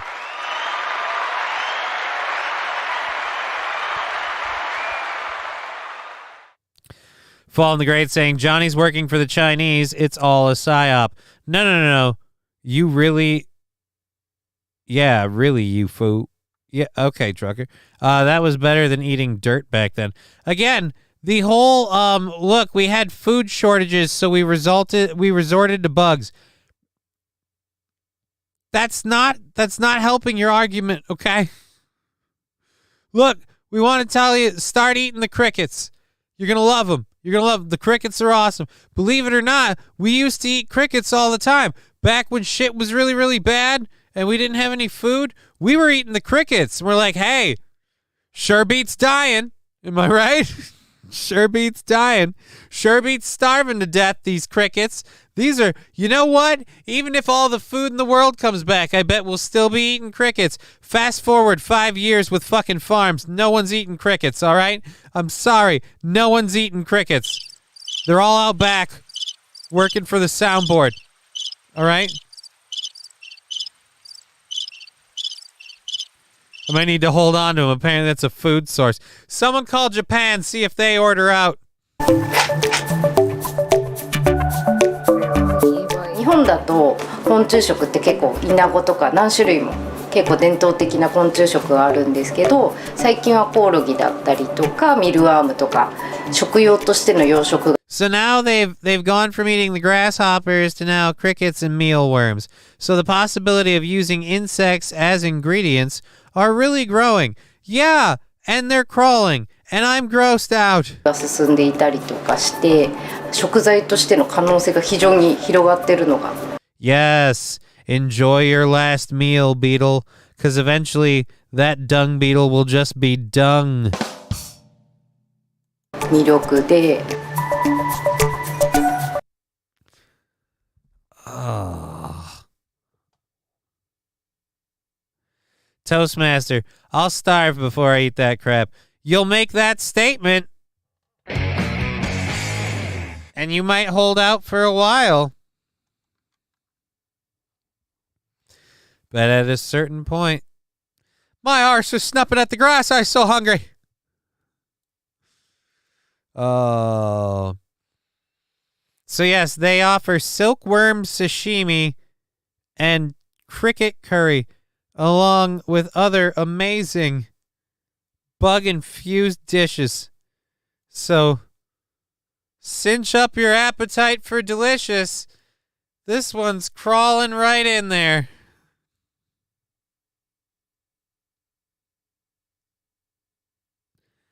The Mood saying, pound for pound, bugs are more nutritional, but meat just too damn tasty. You might be right. You might be right, The Mood.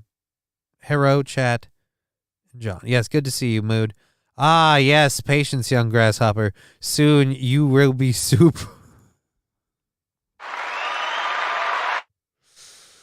Oh, fuck. Let's double check this. I want to stay on this so we can call it good as soon as it does, because it takes time to update all the time. So, nope, still sitting there. And yeah, we had the pay links in there. We're $15 away. We're calling it for I don't know what that is. All right, for the goal today. So we'll link the PayPal stuff in just a second. and open this up. I think we did all of that earlier, so we don't actually need to. Oh, nope, never mind. That's not related. Let's move along. All right, so we'll put the PayPal stuff up there, and then we'll get into our next story. Again, $15 from overtime today is where we're currently sitting. So there we go. There we go there. There we go there. And there we go there. Again, if you can support the show, we appreciate it. Thank you so very, very much. Someone who won't be eating bugs anytime soon is apparently going to be the UPS drivers.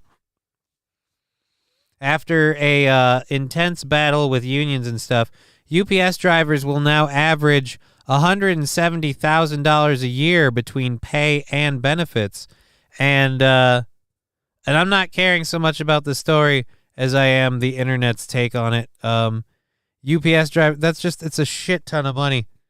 So the internet is doing what the internet loves to do and coming out with glorious memes about it. So we have things like this. We have now the cat. Like, I should become a UPS driver. How many people are going to be pissed at that, man?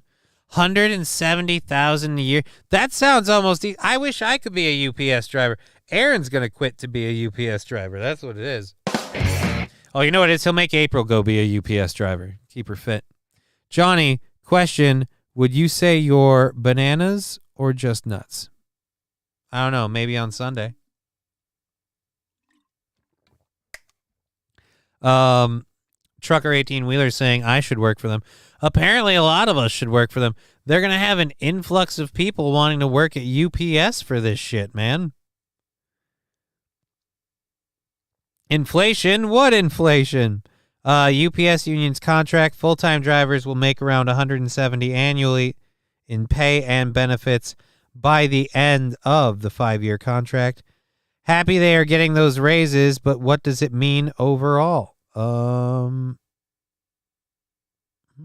That's a good question. Yeah, I don't really want to do any of that. I'm going to enjoy the fun memes, the fun pictures, because, again, it's a Friday. So we get stuff like this from the internet. Our new UPS drivers, Sir Doge of the Coin, UPS drivers right now. This is a pretty awesome one. Thank you very much. That's super duper awesome. I can't wait to see that guy delivering my packages. I will open the door to that man. That man looks like he's got it going on. All right. It's going to be weird. People are going to be knocking over the UPS drivers, not for him or what he has in the truck, but just for the money he has on him. Toastmaster, I bet it's a terrible job. It is a terrible job. It is an absolute terrible job. But, hey, at least they're going to get a shit ton of money. This inflation has me madder than a trans man with a broken pump.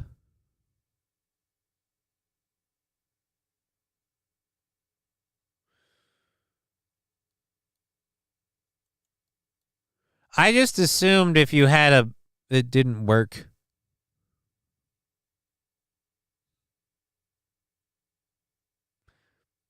I don't want to know about it. I don't want to know. I don't want to know. I don't want to know. Oh, so don't tell Johnny, because I don't want to know. Alrighty. Alrighty. Yeah, so the internet had a whole lot of fun memeing the shit out of that. I am flying through my material. I must not have prepped as good a show as I thought. This stuff isn't working out quite like I hoped. And now I'm just cruising through it all too fast. You see, because the inflation is going up. Right, the inflation is going up.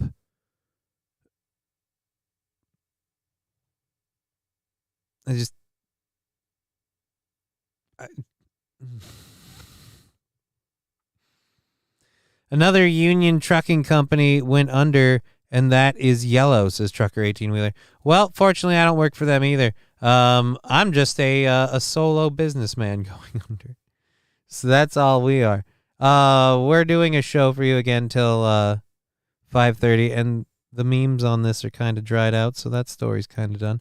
I am feeling bad about my lack of prep here. Well, it's not even lack of prep. I'm just moving through the stuff too fast. Oh man, I need a nap. I need a nap, man. That's what it is.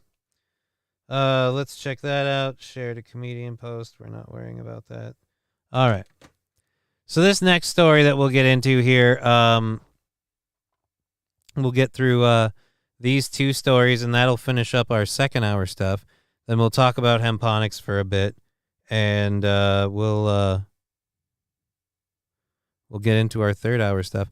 We'll go through all of our content, and then I have no idea what we'll do. We'll see where we land. We still haven't gotten to overtime yet, so maybe we don't need to worry. Here we go. Tennessee man posts a video to social media asking the ATF if what he had in his van was legal. Where is the video?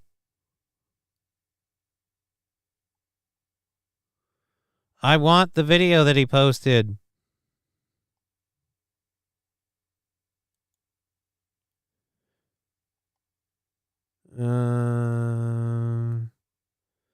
Where's the video that he posted?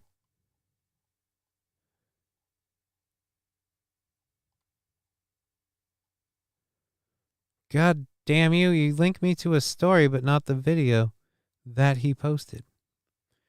Alrighty, so a man posts a video to social media asking the ATF if what he had in his van was legal, and it wasn't.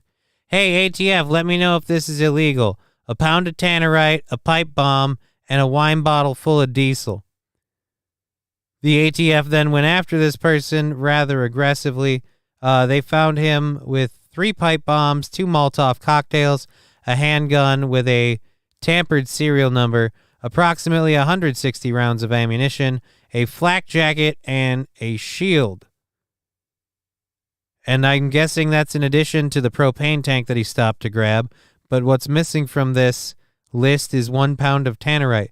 Maybe it was in the pipe bombs. I mean, 1 pound of tannerite make a pretty decent boom. But propane tank seems like the bigger threat here. All right, so let's see some tannerite exploding. 1/2 pound versus 1 pound. All right, let's watch some tannerite explosions, huh? That sounds like fun. Hello, and thank you for joining me for another episode of Mike's Horsepower Garage, where in today's video we're going to compare the explosion of a 1/2 pound sonic boom exploding target versus the 1 pound sonic boom exploding target. Basically the same thing as the tannerite, just a different brand. And today we're going to be using the Ruger Mini 14 chambered in 223. Let's go ahead and check out the difference. Yep, those are things. Yep, that's a rifle. Hey, get it? It went boom. It went boom. Boom. Like, I mean, it's not impressive, but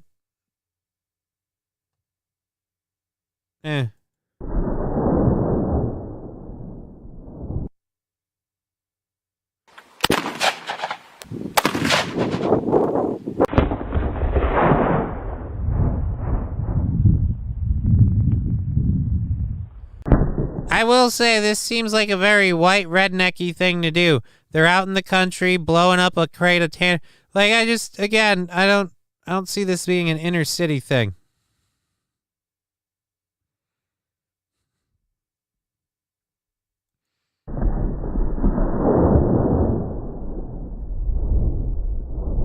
Are we gonna get another super slow-mo?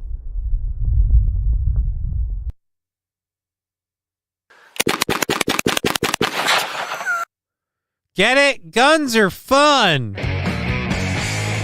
It's not about it's anyone who says it's about responsibility. What are you talking about? Look how fun that is. Just pop, pop, pop, pop, pop, pop. I don't care. What if we hit somebody? Guns are fun. All right, so now let's do. Ooh, this one's got some production value. Let's do shooting a propane tank in slow motion. All right. I'll give it to you. I'll give it to you, Papa Bear.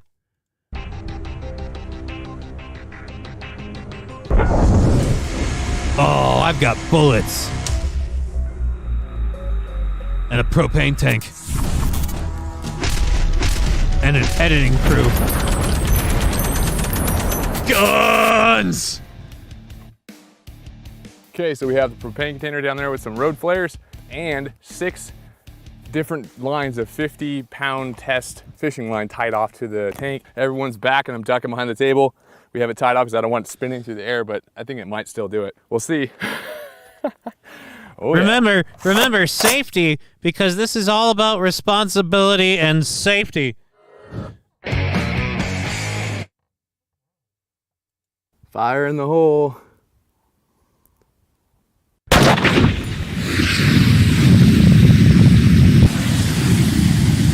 Oh, shit again.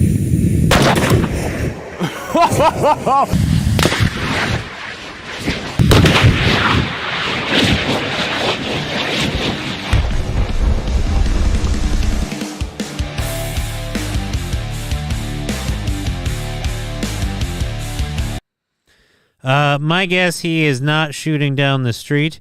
He was shooting down the range with no people in front of him.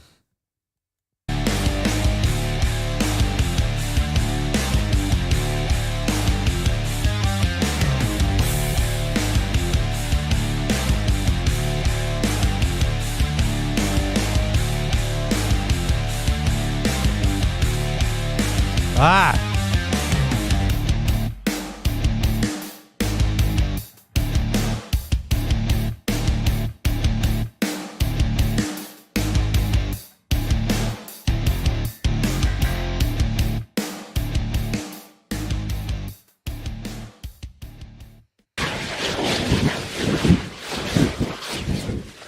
Now they're suggesting flamethrower versus ballistic gel. I kind of want to see flamethrower versus ballistic gel.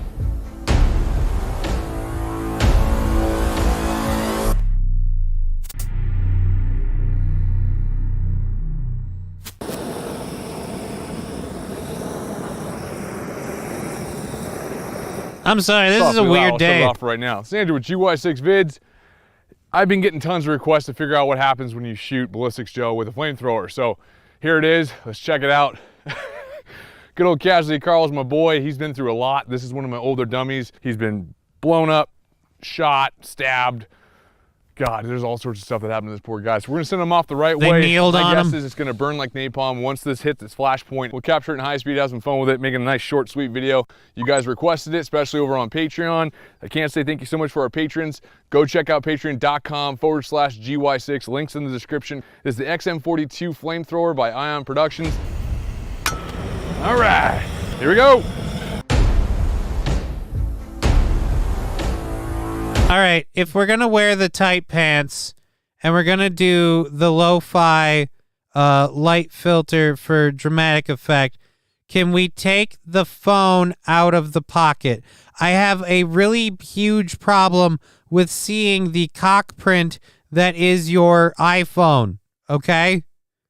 Just, what if so? I'm terrified that that's going to start ringing while you're doing this, and I'm going to see the screen through your pants, and it's going to say mom. Like, oh, great, the guy's mom's calling him. Sorry, mom. Not now, mom. I'm burning a ballistics gel dummy, mom. Mom, I'm an adult, mom. Put the phone down while we're filming.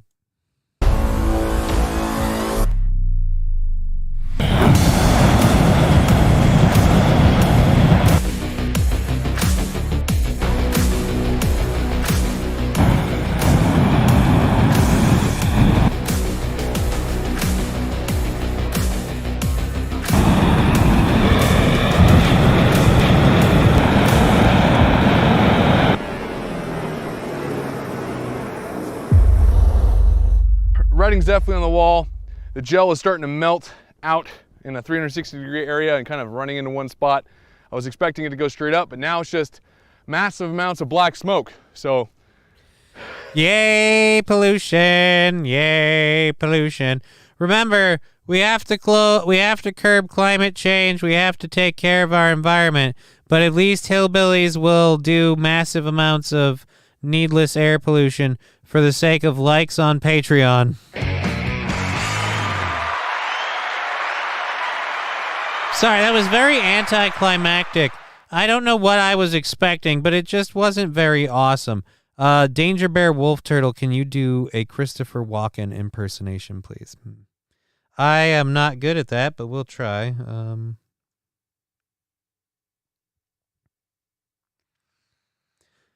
You're gonna burn a dummy in the floor in the field. I get it. It's exciting. Flamethrowers. Ooh, but I think maybe you should ask why.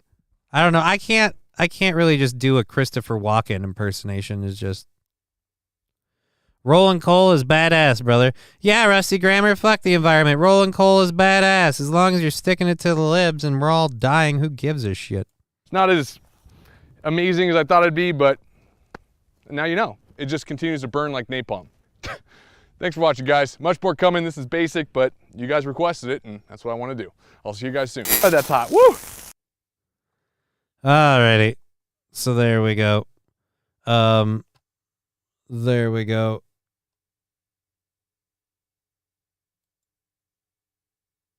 Alrighty. So we got that. That was interesting.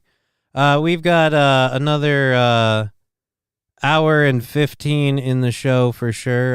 We have $15 goal, and we Johnny, you should sub to this guy. We'll see. If you have even one migraine day a week, I have no that's idea. 52 migraine days a year. Anyways, elephant charges, man. Yeah, no, I wanted the video of the viral video of the lady. Oh, once again, they don't do. Oh, Fox, I didn't need this today, man. Just fucking shoot straight with me. All right, so I thought this was once again, we don't have the actual video. Let's see if I can find it on just on YouTube, because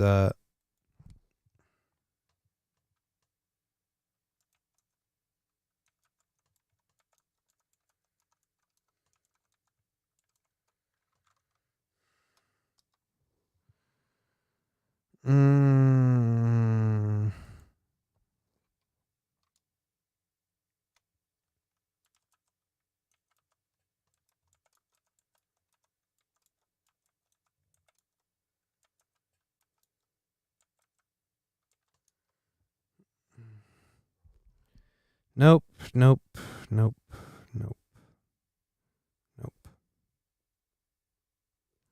So I guess we'll read the story and we'll show the pictures, because the video we have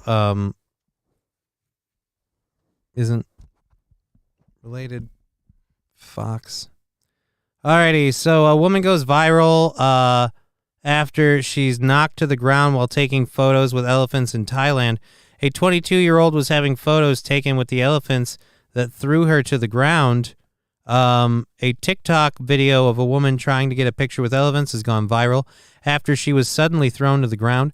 Julia Candela, a 22-year-old, traveled to Thailand and visited the animal sanctuary in Chiang Mai, according to Jam Press.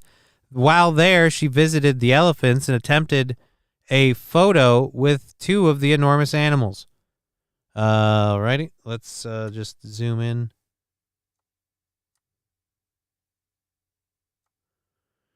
After walking up to the animals' enclosures, Candela can be seen smiling as one elephant wraps its trunk around her waist, with the other soon following suit. Here we go. We'll pop over so you can see. There you go. She's just having a good time hanging out in Thailand with the elephants.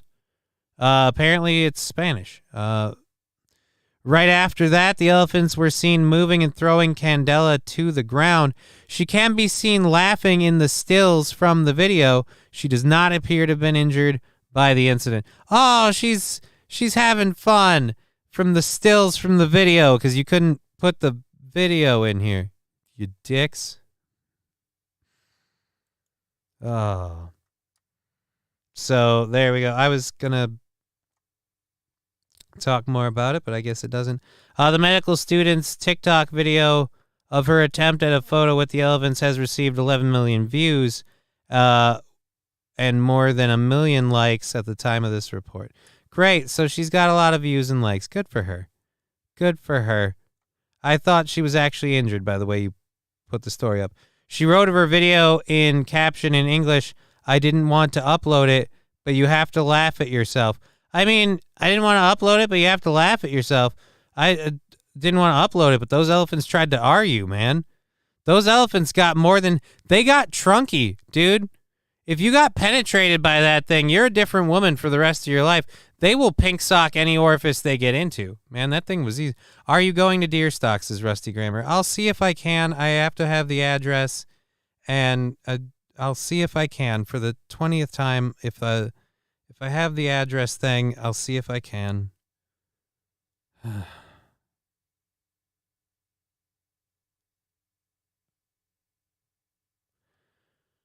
Alrighty, so there we go. There's that video. Let's go ahead and load our third hour stories up. It was a callback from a month ago. Yeah, I figured the rolling coke was a call. I don't view rolling coal as badass, and this whole like I'm ignorant, I'm badass. Like I hate that mentality. I do. I don't know. I'm on edge. I'm on steroids. I maybe shouldn't even be doing a show. We'll see. We'll keep going with our show now that we've plowed through our second hour story content. Kind of on time. We're a little early, but we have a new incident of spiders and spider bites. This one I feel like is going to be harder to shut down, but it did close down a supermarket.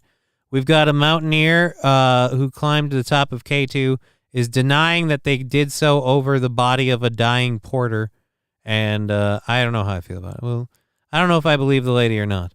And then we've got a story about a worker who was assaulted at a Walgreens for a reason that I'm sure none of you will be surprised about. Alrighty, who hasn't burned a tire or two? I mean, Chevy JB, who hasn't burned a tire or two? That one, I haven't. I haven't burned a tire, and that's not a good thing. Look, I'm not one of those like we need to go stop the cows from farting like people, but I'm also like, yeah, but we also don't need to just burn tires, you know? I mean, like, there's room for both. Howdy, Johnny in chat. I'll rumble with you when I get back to my computer. Well, Atomic Ray, look forward to hearing from you. Let's get into this first story.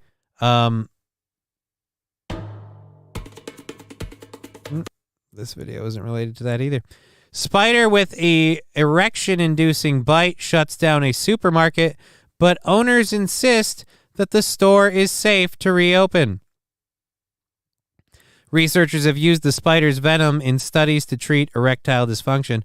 All right, so this is an Australian supermarket. How many dudes just want to go in there for the spider bite? You know what I mean? An Australian supermarket reopened following a 3-day closure to clear the store due to an alleged sighting of a spider with a deadly bite that can also cause an hours-long erection. Penny Market in Krems and Dandenong closed Tuesday after the store manager spotted the spider in a banana box and immediately called the fire brigade to investigate. The manager described the spider as about 4 inches long and colored black and red. The authorities initially suspected it was a banana spider, but previous cases of spiders and bananas from South America have identified the spider specifically as the Brazilian wandering spider. The Brazilian wandering spider has one of the deadliest bites in the world and can also cause hypothermia, blurred vision, and convulsions. Most famously, the bite also causes, in some cases, hours-long erections. Researchers have used the venom in studies to treat erectile dysfunction. Oh, dude, is that the wandering spider? Oh, we'll look for him in a minute. However, Renew banned reporters from taking photos inside the store and said any questions for employees at the supermarket are off limits. Yeah, but how many dudes wanted to get in there to get that spider bite? All measures for safety are carried out meticulously so that the branch can be reopened, the company said in a statement. Despite the reassurances, some shoppers did not want to return to the store, with one telling a local reporter they assumed the spider was still in the store, saying, "Where would it have gone?" and suggesting she would avoid buying any fruit in the meantime. Another argued that if the store wasn't safe, it would not have reopened after a lengthy closure, and employees would not go work there. The penny store in Krems is very well established. People know that the colleagues act very responsibly. Again, I'd expect an uptick of dudes hoping to get, getting a little bit of that dick rub. You know what I mean? Just fucking. I feel like that's what that's all about. Anyways, we're having a great time. Thank you for being part of our show. Wrapping down the week. Always a little bit of a lower show on the Fridays. So that's just the way that it is. Let's check out where we are on the numbers thing. Nothing different there. And nothing different there. So, all right. Okay, so Spider Bite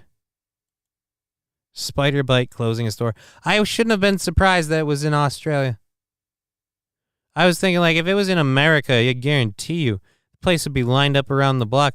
I'm hoping to get that Spider Bite, and I'm going to F a whole bunch of dudes. Nothing starts a brunch pile better than a diesel and a couple of tires. That's agree to disagree there, Chevy. I certainly don't agree. Mountaineer denies climbing a dying porter on a record-breaking K2 climb. So apparently last month a Norwegian climber was saying that there were claims she and her team climbed over a dying porter on a K2 summit to the deadly peak. The reason why I don't believe this lady either way is because you consider climbing to the top of K2 like having to break a record as something important. It's a mountaintop, and people have been there. But their acknowledgement has been overshadowed by shocking claims that dozens of climbers walked past a Pakistani porter who fell off a sheer edge and was hanging upside down in ropes and later died. In a statement posted to her website on Thursday, Hilaria insisted she and her team did everything they could to save the Pakistani mountain porter, Mohammed Hassan. Oh, so he did die. Australian climber Wilhelm Steld was on the mountain that day, according to an interview he did with the Austrian newspaper. He decided to turn back when conditions became too dangerous. Once back at base camp, he watched drone footage of those who continued the treacherous route, captured by cameraman Phillips Fleming. Eyewitnesses later said they saw a man who had fallen and was left hanging upside down, while climbers passed him on their ascent. CNN has not seen the footage. Oh, I'd love to see the footage. Though the accounts of 3 different eyewitnesses, I can report that this man was alive and well. About 50 people were walking past him. This is also visible drone footage. He's being treated by one person while everyone else is striving towards the summit. Who gives a shit? It's been reached.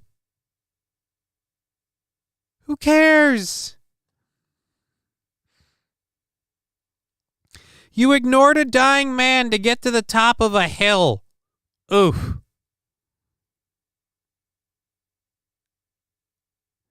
It was a very heated, competitive summit rush, he added. Dude, why is it a rush? It's been done. This we got to do it faster now. Who cares? Who cares? Fuck you. Like Alec Baldwin's wife. Yeah, actually, Hilaria like Alec Baldwin's wife. Except this one's Norwegian, not pretending to be Spanish. And this one ignored a person and let them die, whereas the other one is just married to a person who may have killed someone. So it's just, that's how it is. Differences. Subtle differences. Alrighty, we're having a great time. We've got an hour left in the show for you. We have a $15 goal to hit that half hour of overtime. If we do, we'll give it a go. Chevy or Fallen the Great giving us a link here to a clip Oh, this is a clip of me. So let's unmute this and see how this goes. Boop. Spider bite on the block. I'm hoping to get that spider bite, and I'm going to F a whole bunch of dudes on the block. I'm hoping to get that spider bite, and I'm going to F a whole bunch of dudes on the block. I'm hoping to get that spider bite, and I'm going to F a whole bunch of dudes. I didn't realize I said dudes. On the block. I'm hoping to get that spider bite, and I'm going to F. I didn't realize I said dudes. You know, you're on drugs, you're in the moment, shit's all wild and crazy.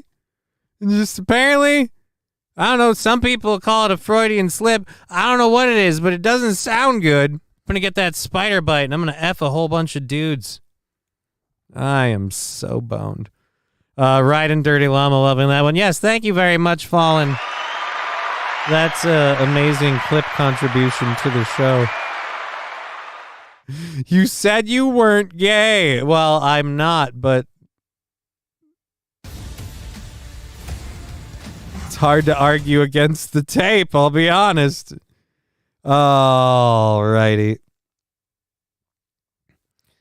Alrighty, so this next story, we've got a video, thank Christ. Finally doing something with a video. But anyways, this next story here, it's okay. Love whomever you want, says Toastmaster. This point, I want to love a nap. All right. Police in Missouri are asking for the public's help in identifying two suspects after a video emerged, purportedly showing one of them striking a Walgreens employee outside of a store. So we're going to play this video for you. The Independence Police Department says the assault unfolded last Wednesday in the 39,000 block of South Noland Road. An employee of the business was assaulted when they attempted to intervene in a shoplift, the department said in a statement. Yeah, and I'm sure the department store is going to fire the lady for intervening in a shoplift. Again, it's awesome that we have that happening. I'm going to drop the audio for a minute so we don't have to bother muting the commercial, because it's a pain in the ass to get it unmuted. And then when we get that done, we'll boop right over into that, and we'll, there we go.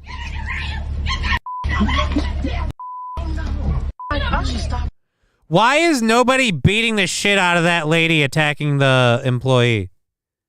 This is where you're sitting here filming it on your phone. You should be getting out of your car and telling that lady what's wrong with you and intervening. But I'm glad you're filming it.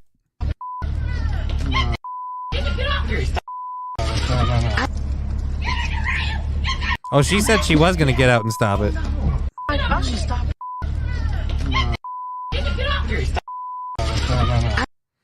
I'm going to stop it. No.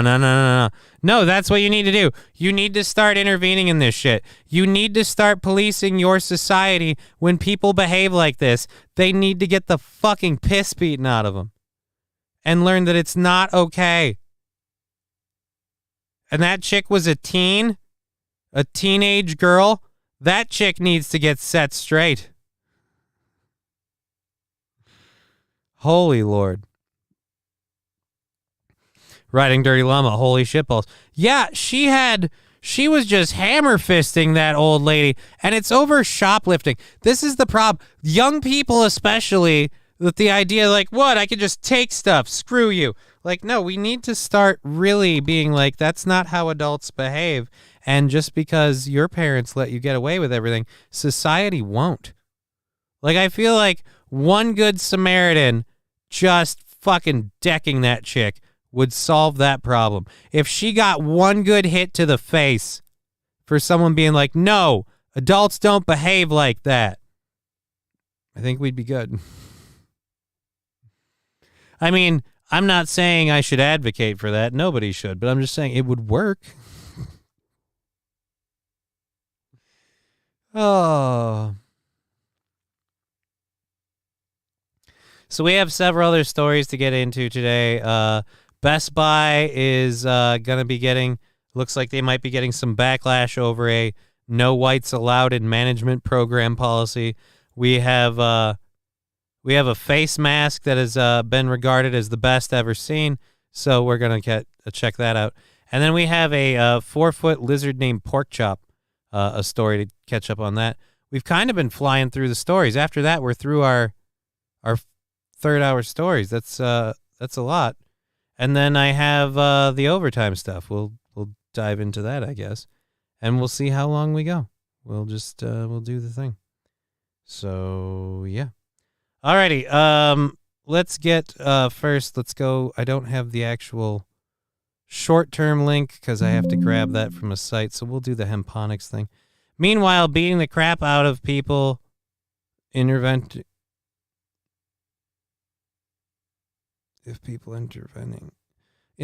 I mean,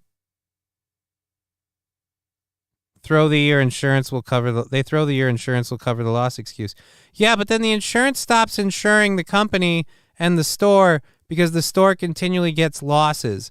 So it's again, no, I feel like someone needs to set these stupid people straight. And apparently the law can't. I thought that's what they were for, but I was wrong. Anyways, I'm going to link this link in the chat here. It's from my friends at Hemponics. If you like marijuana products, maybe you want to do something a little low key or get some of the benefits without all of the other ancillary side effects, then CBD products might be the right ones for you. This link will take you to Hemponics, and anything you buy there, we get a kickback from. So that is a good choice for you. We're working on getting an in-store promotional code for their 2 in-store locations. And again, amazing products available from Hemponics. They have a slew of products. I love the CBG Muscle Frost. I use the HHC gummies. I use the vapes. I don't think the Delta 8s. I use the HHC vapes. The Body Calm tincture is something I use at night. The Awake Coffee tincture is something I should have used today, now that I think about it. Animal treats I don't use, but you may have needs for those for your dogs. The General CBG Daily Tincture is something I recommend for everybody. Muscle Frost is what I use for aches and pains. It's really, really handy for that. And CBG CBD Deep Relief Medicated Lotion for aches and pains, like long end of your day stuff. That's a good one to get to. So that and a variety of other products from Hemponics. I love those people. And like I said, hopefully by next week we'll have a in-store code for their stores in Wilmer and New London, and you can use that if you buy in-store. So you can still help out the show. Alrighty, let's get to this first story on Best Buy. Best Buy is facing a boycott over leadership programs that exclude white employees. Best Buy is facing a boycott over offering leadership programs that are only available to non-white employees, according to a report.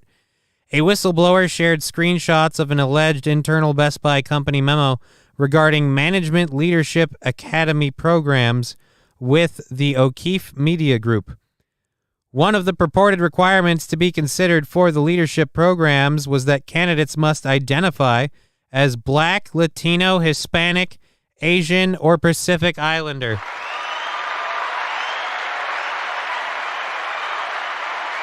Hey, we got a thunderstorm watch. There we go. That's exciting. And I just got notified I'm broadcasting on Rumble. Good to know. Thank you for watching on Rumble. You know, if you're liking the program, click the thumbs up. Love to see the Rumble numbers going up. Love to grow the show. And thank you for being part of it. We're going for at least an hour more, possibly an hour and a half. We'll see. We still have that $15 to knock out, and we'll see how it goes. Where is...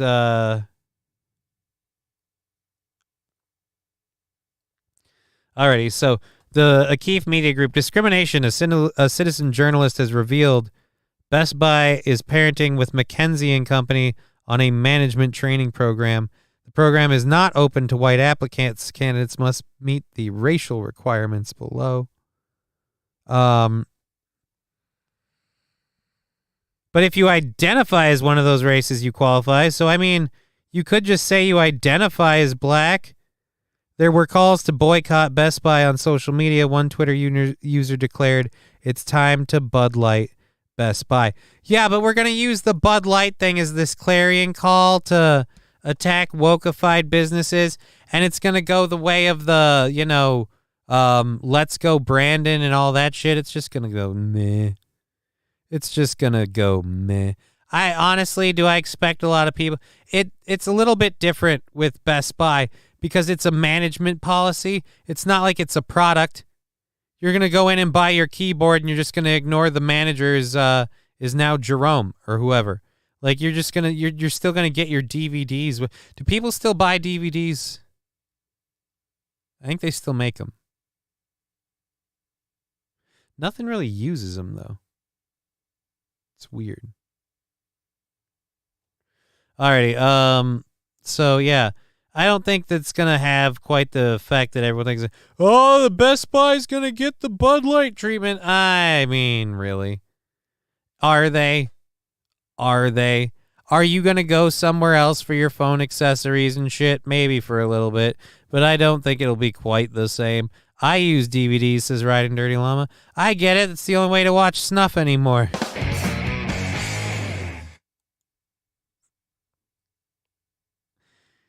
Oh, man. Okay, so here we go. We've got one of the most impressive face mask penalties I've ever seen, according to this post from Not the Bee. I don't watch a lot of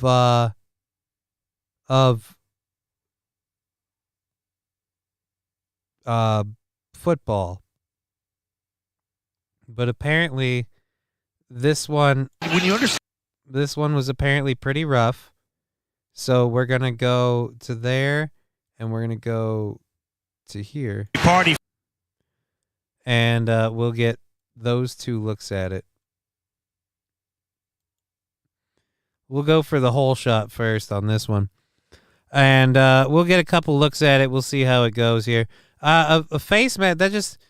They grab the front of your mask and they pull, right? Like, it doesn't really happen in hockey a lot. You can't really grip with those fucking gloves on and shit. But that's why it's always about getting the helmet off and then getting the shirt over their head so you can just punch the shit out of them.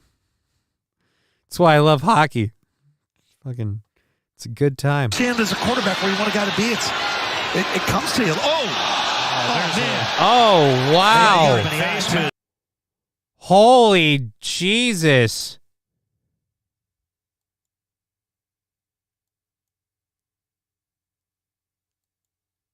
Got to be it comes to you. Oh man! You got him in the eye too. You got him in the eye too. Helmet off, and Malik Cunningham running on the draw. We hope he's okay. Yeah, you got him in the eye too. I hope he's okay here. I don't think. Foul, face mask, defense number 38. 15. That was rough. Holy shit, this is a different angle. Let's check it out from this angle. For the Texans. Yeah, initially he's trying to... He twisted that thing all the way around. The guilty party for the Texans. Yeah, initially he's trying to grab him up high around the shoulder. You see the shoulder right there, but then the fingers get inside that. Yeah, that's not... Oof, that's how guys get hurt. That's close. Could he let go, though? If this was the Patriots game yesterday, this was bad. Yeah, no, this is the Patriots game yesterday. And that's what the general consensus is. This was bad. And I don't disagree. Let's go back and watch it again. But again, could he let go at a certain point? Was he just kind of locked in? His fingers were stuck there? The guilty party for the Texans. Yeah. No, you could have let go. You could have let go. Initially he's trying to grab him up high around the shoulder. You see the shoulder right there, but you could let go right here. You know you've got the helmet. You know you've got an improper grab. You know you're fucking with him. You could let go right here. Then the fingers get inside that. Yeah, that's not. Oof. That is rough. Holy Jesus. Holy Jesus. That is a That's hit. how guys get hurt. That's close to a horse collar, and then becomes even worse than that. The guilty party for the Texans. Yeah. All right. So yeah, that was definitively rough. Holy Jesus. All right.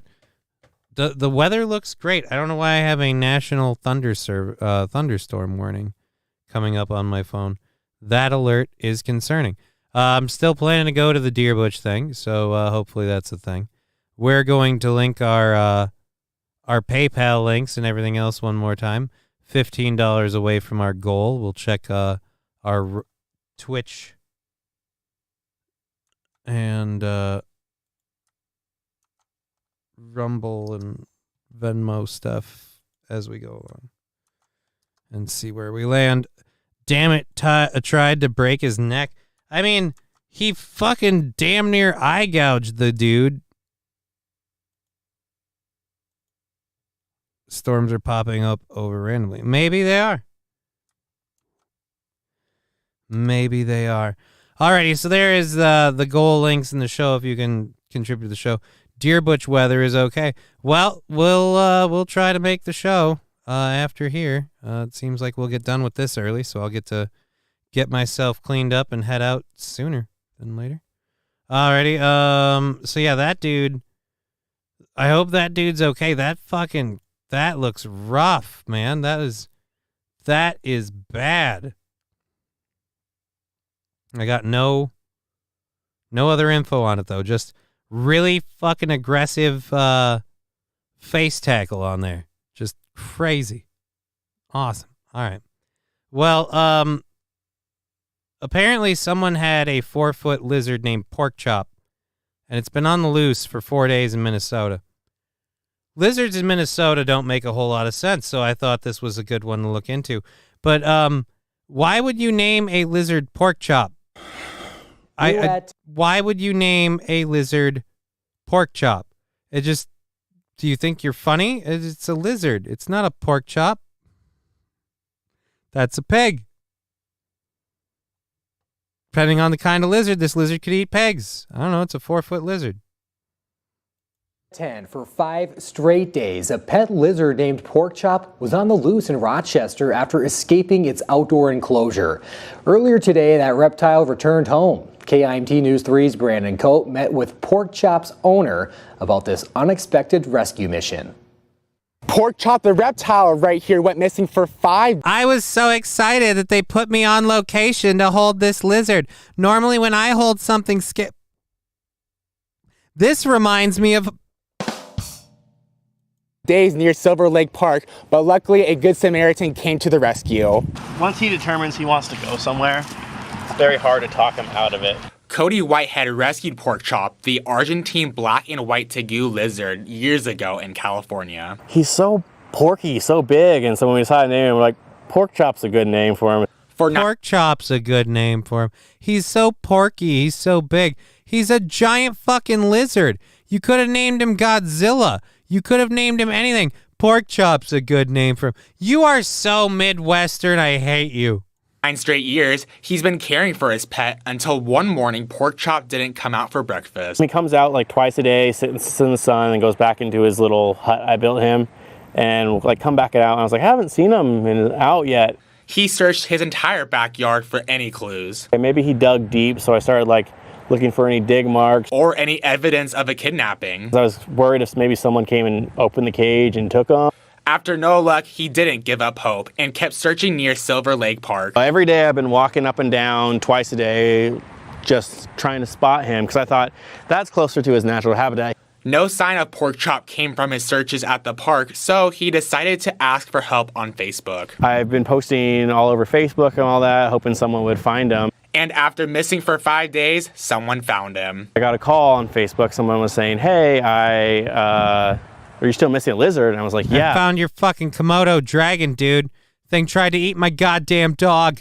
And they were like, I think I just saw him. Pork Chop's hero found him a few blocks away near the bike trail at Oakwood Cemetery, allowing him to safely return home. If you're seeing this, thank you. Sorry I didn't stick around more and get your name and all that, but thank you. Whitehead tells me he's going to have Pork Chop stay inside for now until he can build a more secure and stable crate for the reptile to sleep in. In Rochester, Brandon Coate, KINT News 3.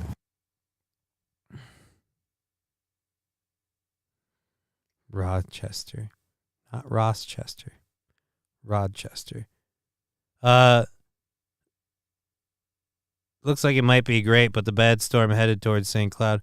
Trucker 18-wheeler, Johnny, is that you? And the owner looks like Aaron. The owner looks like Fat Aaron. Yes, the owner looks like Aaron when April leaves him and he just gets fat. He's super fat, maybe. ZWZW. I don't know what ZWZW is. But here, we'll take a momentary break. Let's go to this.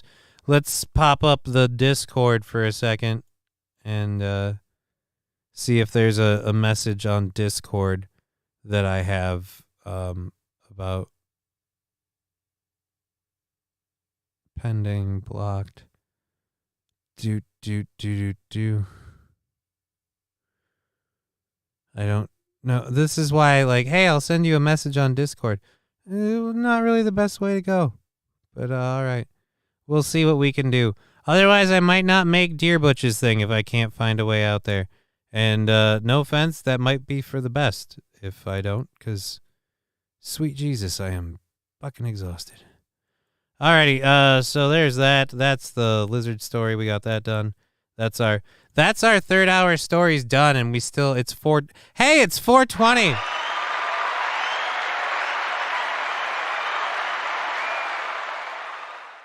420. Let's celebrate 420. We'll clear out what's in here. We'll do a little controlled burn for that. Again, thank you for paying attention to the show on Twitch, Rumble, and YouTube. AOing him to go home. AOing him?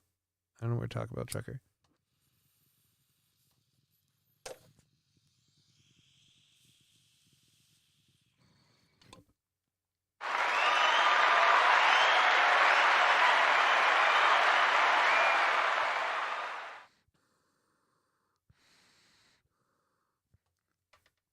Help keep that smell down. All right, thank you for being part of the show. Just it's the end of the week, the anniversary party, lower numbers. I get it. People are out doing stuff. So we're going to keep on going. We're already into our overtime content because we've kind of burned through everything really fast. A couple of my stories didn't really pan out the way I thought they would. Yep, we did that. We did them all. All right. Well, then we're going to load the overtime stuff. And if we get through all of those before the end of the show, we'll check the overtime goal. If we don't hit it, we'll just call it good. And maybe just see about getting that Deer Butch thing figured out. Where is that? All right, let's load some of these up. I don't know how many of you... I better pull the audio down first so I don't boop you guys in the ear with all of that. I don't know how many of you remember Milo Yiannopoulos. We'll pull up a thing on him in just a second to give you a refresher. But we're going to talk about Milo Yiannopoulos. Okay, never mind. We've got enough fucking videos to get us through overtime if we hit it anyway.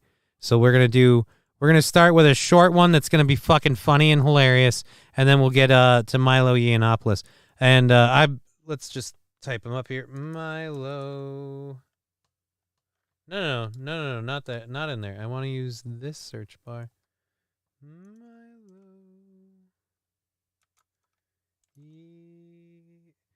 British commentator. Milo Yiannopoulos. So Milo Yiannopoulos is a British right-wing political commentator, and his writing speeches have criticized Islam, feminism, social justice, a whole bunch of stuff. Well, he's on hard times. And so we're going to watch him doing what he can to survive. But before we do that, this video, I'm actually glad we got into the overtime stuff early because I'm glad we get to do this video either way. Not the Milo Yiannopoulos one, this one in general. This is a streamable video, and this is something I want to see in real life. You know, people have gotten too fucking in their head that they can get away with shit, and they can push and they can fuck around and find out. And I love that someone captured this in real time. So we're gonna go ahead and click over to this. Boop. Here we go. Apparently this lady is being detained by the police officer, and she's not having it. She is not having it.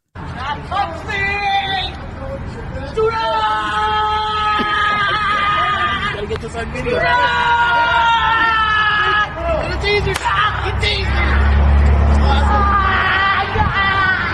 Oh no, mind powers didn't work. Oh no. She started out so strong.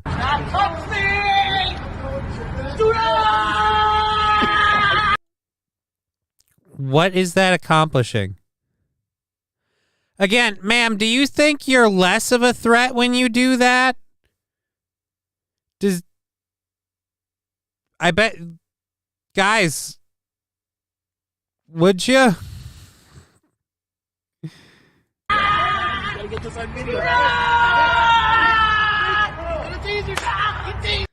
And then he tased her right in the gut. Oh, she caught it in the gunt. Right in the baby maker. Oh, that one's gonna hurt.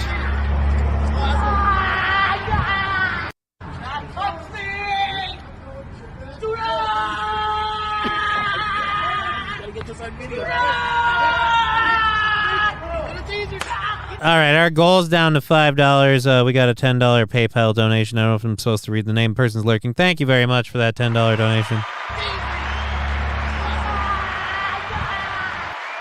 All right, so again, she's down for the and down goes fat lady.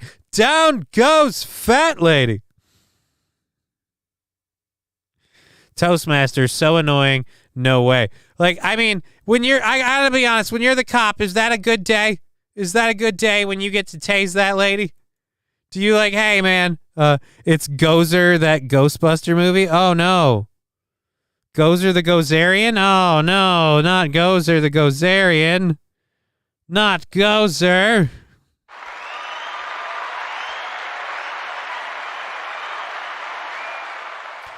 Here, in an effort to make internet magic happen, Deerbutch. Oh, hey, here we go.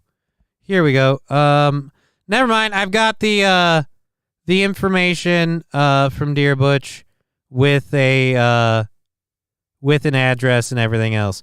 So we will be at Deerbutch's show after we get done here. We'll do our, if we hit our overtime goal, we'll do our overtime, and then either whether we get done with the show on time or do overtime, I'll get changed up and we'll head out and do the show, or do the Deerbutch thing. All right, so there's that. Magic powers versus the police, proving that once again, nope, magic powers do not beat a taser. Again, so now right-wing Milo Yiannopoulos is now operating the church militant shop with Milo. Apparently, he is shilling Virgin Mary statues to old ladies. My, how the Yiannopoulos have fallen. Militant shop. My name is Milo Yiannopoulos, and I'm here with my co-host, Deborah Vaughan. How are you doing today? I'm very provocative with my haircut, but I'm also trying to appeal to a bunch of old ladies. So I've brought someone's grandmother, and please buy the statues of a religion that I don't support, because quite frankly, I am all about fighting the woke. Those are the true enemy. Hey, Deborah. I'm doing okay. How are you? I'm well. I'm happy because this is the first of our shows, and we're beginning today with... First. It's the first of the shows. I'm betting there ain't going to be a whole lot of them. Well, probably the most important woman in history, wouldn't you say? I think so. She's certainly the most beloved. And we've got today 3 My mom? items, all in celebration, reverence, of course, of the Blessed Mother, the Virgin Mary. We're going to start with this. The Blessed Mother, the Virgin Mary, the original rape victim. I mean, it's really weird that you guys so much extol this lady. God raped this woman, man. He didn't get permission, and if he did, she's an adulterer. Either way, for shame. Wonderful statue, which we both own.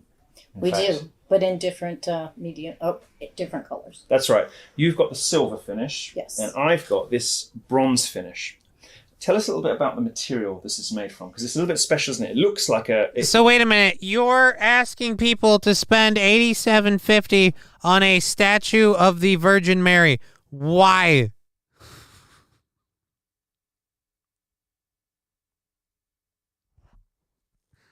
And I've got it in the bronze. I love that we've gone from fighting the woke, stopping all that stuff, and now it's just, and if you'll buy this Virgin Mary statue, I will be so happy. It's going to weigh a ton and cost $100 to ship. And I want to make sure I have it right. So it's a cold cast, and it's hand painted bronze color, or you can get it in the pewter. Sometimes it's one of the Cold cast poly resin. Do you know what poly resin is? It's plastic. It's cold cast plastic painted in bronze or silver. It's cold cast plastic. What the fuck is with his hair? I thought gay guys were supposed to know fashion. Yeah, I don't know. I've always thought Milo Yiannopoulos was just like a shill who climbed onto things and then just tried to do it for money, for clout, whatever. Didn't really have like a shtick or an aim or a goal or an idea or values or a principle or a guiding light. He was just like, I want to be on TV and make a lot of money. And so I'm glad I was proven wrong, because here we are. He is standing up for his values as a gay man, helping to sell the Virgin Mary statue adorned in bronze or silver paint for $87.50. The other might be on back order, but they come in. It's very popular. I have As was she. Don't know if you know this. Virgin Mary was so popular, God came in without even asking.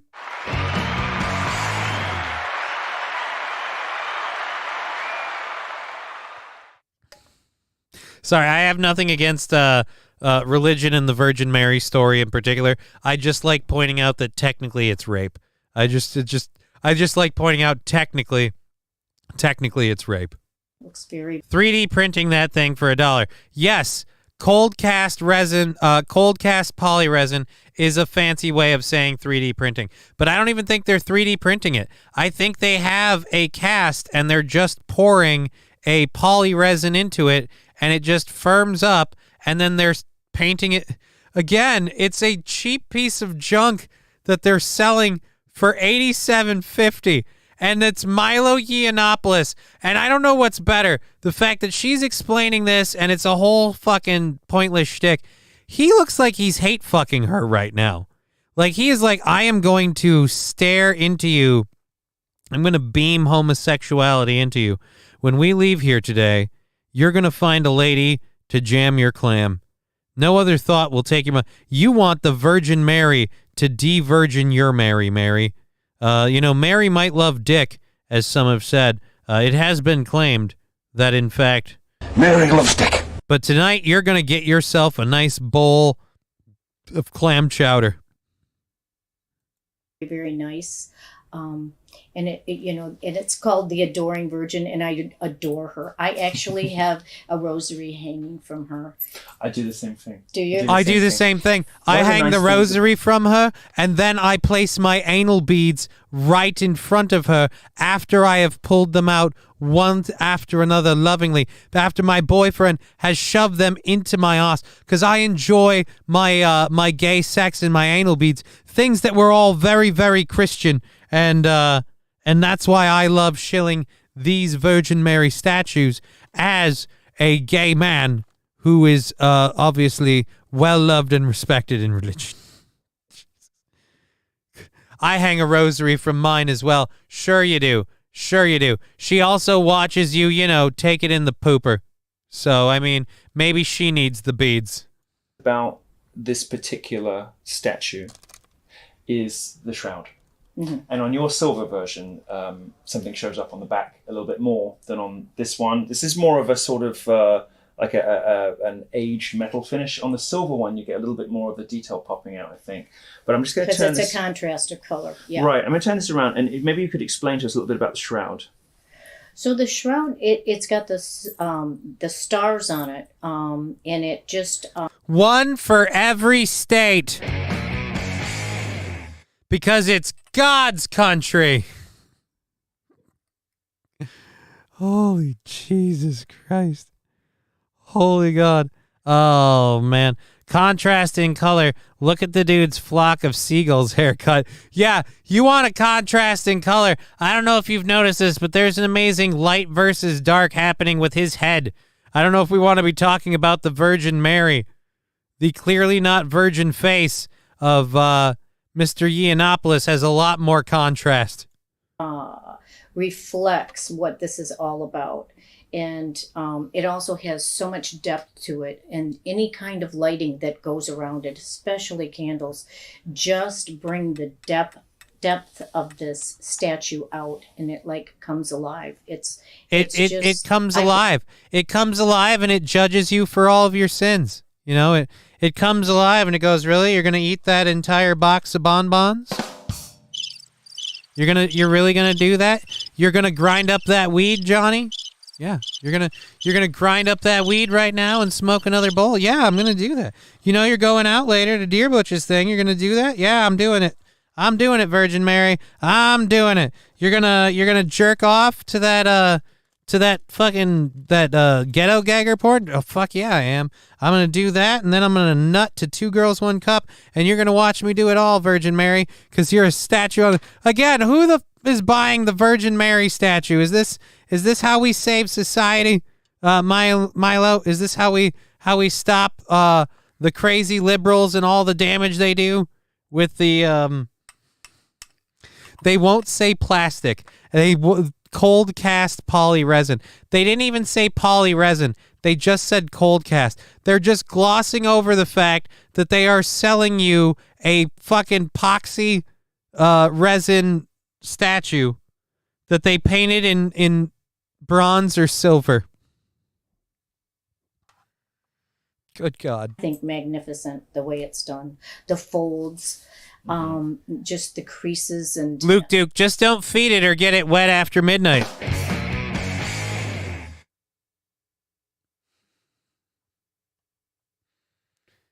I'd love to see that, though. Like Virgin Mary gremlins. What would that be like? Would they go around making shit break, or would they go around just enforcing, like, old school Christian beliefs? Either way, it could be a horror show, but I'm interested in the experiment we've put forward here. It is blessed. Oh, it's blessed. Great. It's been blessed. It's been blessed with a camera. They're going to fucking start snooping on people. Better put in that collection plate. I saw what your search history is, buddy. The detail in this is incredible. I'm astonished. It's called a poly resin. This material, and you can see, all the beautiful stars that are polished a slightly different color. I'm amazed by the level of detail they managed. It's called a poly resin.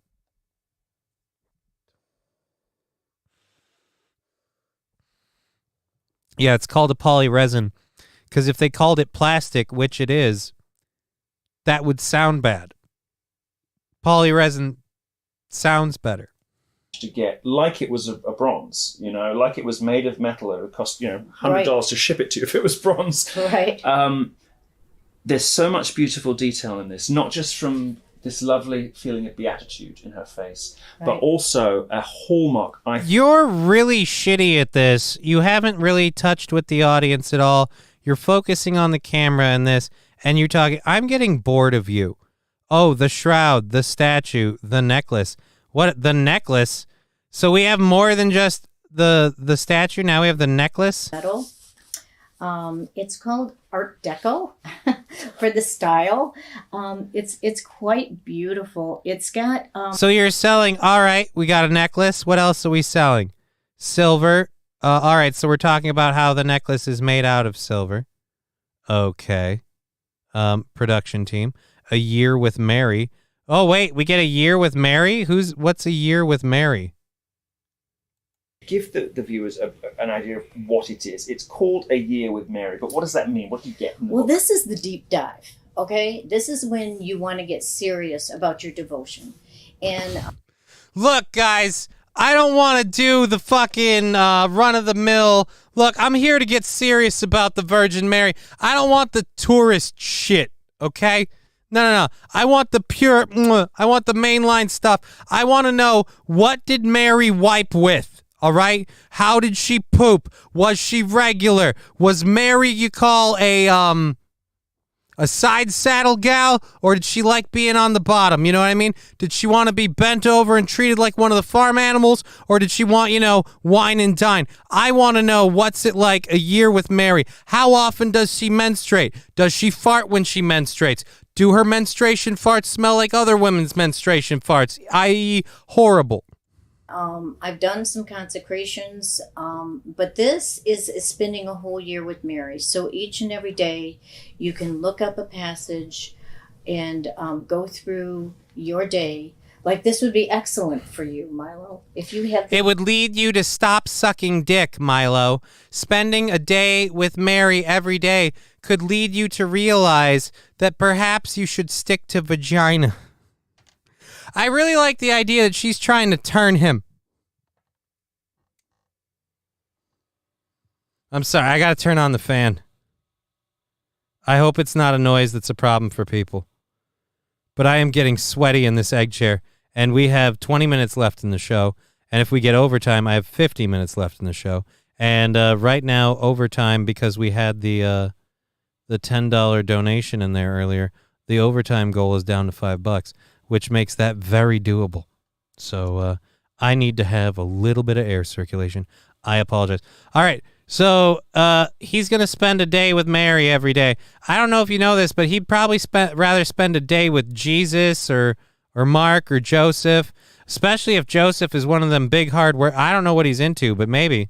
This next to your bed. Yeah. You wake up and have this married, no pun intended, with this. Yes. You gaze at her and then you open up your book to the day and start your day that way. I think it'd be excellent. And by the way, we should probably mention that if you're looking at this on the screen during this program, and it may change from time to time depending on when you're watching, we do have offers on. So keep an eye on the words on the screen, because they won't only give you the price of the items that we're talking about and where you should go to buy them, but occasionally we will have specials. For instance, this is a Mary special today, and we will from time to time have offers. For instance, $10 off if you like feel, a bundle price. if you feel like picking up all three. So keep an eye on the screen, because depending on when you watch this, the offer. Because the point is, I have burnt out every bridge I have, and so all I've got left is milking an audience that will buy this just because they think it gets them into heaven. By the way, dude, how many young people do we think are buying this shit? Just out of curiosity. Are any of you guys thinking, hey, man, I got to go get that fucking Mary statue. I got to go start getting right with Jesus. Dude, I'll get right with Jesus as soon as Jesus does something about Satan in the White House. The guy has got to have an OnlyFans page. I wouldn't put it past him.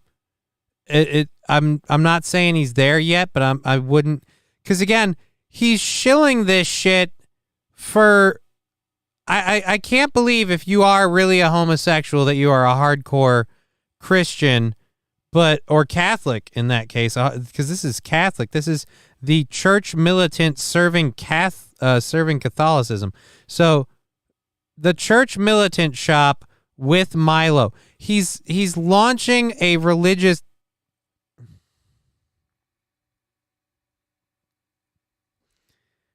It's just such a blatant shill. And the only time he's looked me in the eye as the viewer is when it's to explain to me that there's a chance I can get some deals if I buy in a bundle. Luke Duke, like creepy ASMR. Yeah, because it's all Jesus based. Offers may change, and the latest thing will always be on the screen.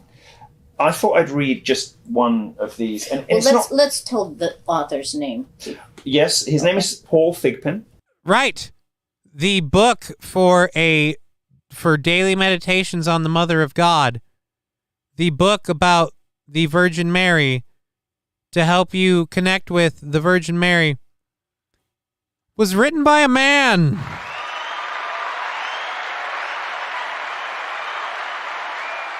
I would like to play. Actually, we'll let him read his passage, and then we'll go to the ones that I picked up.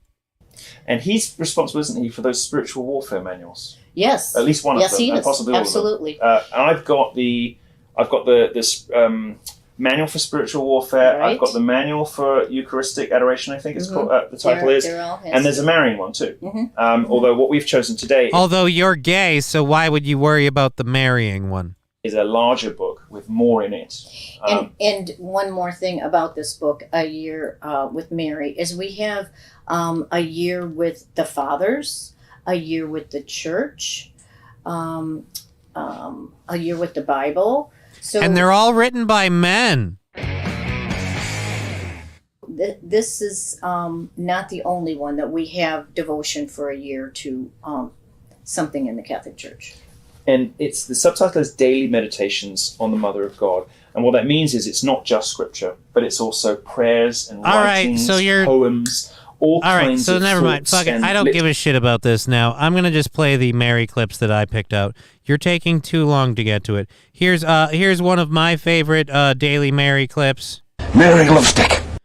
She's also very well known for saying, "It's not my bag. That's not a bag. That's my fucking coochie lips hanging out." This one, I didn't realize this one was incredibly prophetic. Warning. An asshole has entered the chat. And this one, I feel like this wasn't really religious. This was just her talking about the difficulty of her time. I'm gonna get a rash, a pussy rash.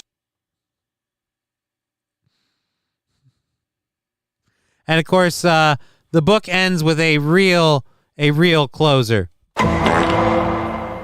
Thank you, Luke Duke, for sharding into that one. That actually made it better. That actually made that bit better. I appreciate that. Thank you very much.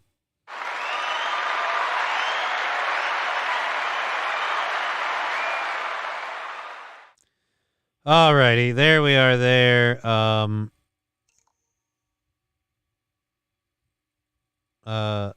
don't know why that's popping up. All right, let's go over to this and double check that. I think we just had that one happen.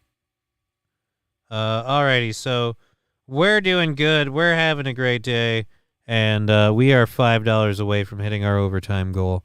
We'll link. Hey, laser lips! Your mama was a snowblower. My mama might be getting done in a good 13 minutes. I don't know. We'll see. I've got one video. Again, Milo Yiannopoulos, such a douche canoe. This one is interesting for me because I worked at a strip club as a DJ. I'm friends with strippers. I understand the scene and everything. I'm always interested to see someone go there for like the first time. This person, this is a channel, this is from a year ago, saying they are taking a Twitch simp to a strip club. And I'm a 27-year-old virgin, and they're taking him to a strip club. When I met the weird part is the 27-year-old virgin looks like my brother in his high school senior year. If he just had a very mangy chin line facial hair thing, he would look exactly like my brother senior year. ST Peach, she gave me a hug. I met her the first time, and I ended up jizzing my pants. I'd like to say 8 seconds in, I haven't watched any of this video. I haven't watched any of this video.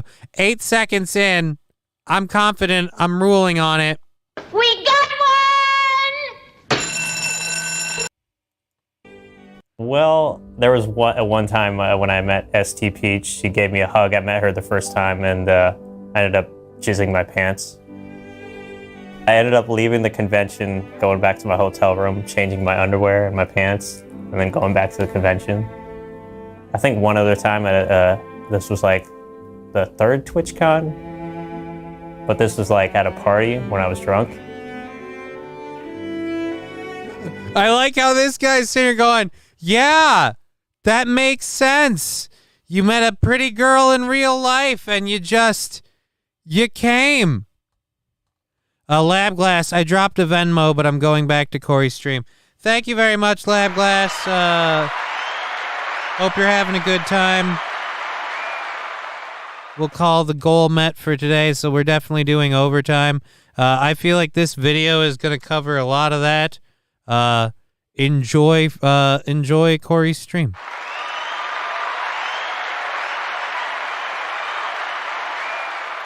His dad slung him by his head around the room.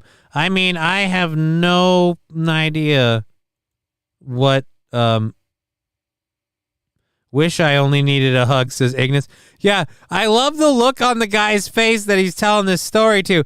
Like, he's explaining it like, I meet these ladies and then I just come in my pants. And this guy over here is like, wow, that's gotta be weird. Yeah.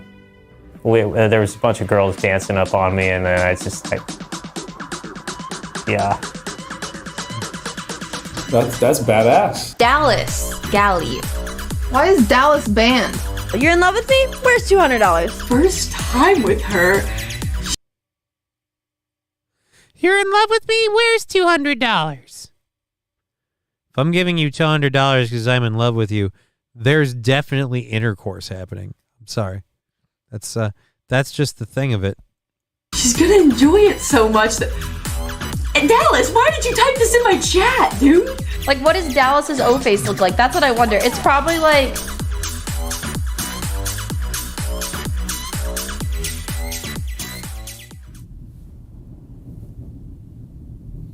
Thank you. I feel like I was there. So wait a minute. Hi, I'm Dallas Galley. I'm a 20. Hi, I'm Dallas Galley, and I've been outed as somebody who, like, came at a party, and now a bunch of Twitch ladies are ripping on me. All right, cool.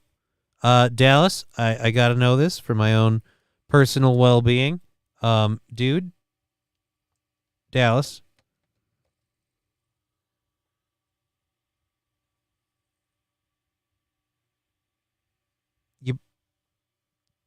You're leaning in? 7-year-old virgin, and I'm built different. Built different. Built different sound. You have a hair trigger and you ain't getting laid. That doesn't sound like built different. I'm very well known by a lot of people, yeah. Why do you think that is? I don't know, because of the things that I say. Subscribe to Pornhub now. Do you watch porn at all? No. I'm a very unique individual. Hey there, Haley, what's it like in Minnesota? I'm 1,000 miles away, but girl, tonight you look so pretty, yes you do. So you don't care what people think about you? No, not really. You look like shit, man. What the hell? 50 Shades of Grey? I love it, man. It's cute. Not having a girlfriend and being horny and don't fap is torture. I want to die. Fuck having a sex drive. Sometimes I wish I was asexual. Can't do anything right now because of my erection. Fuck you, 5-inch dick. Go down, you horny piece of shit.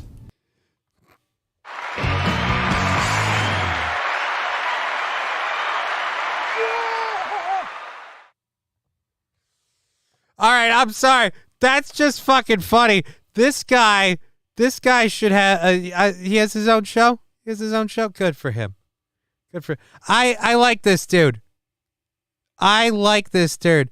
I heard you drop. I heard my drop. You need something? I don't know what you mean. What we're talking about. We got our goal met. We don't need anything. That's a sound drop. I mean, is it? Is it? Let's go back a second.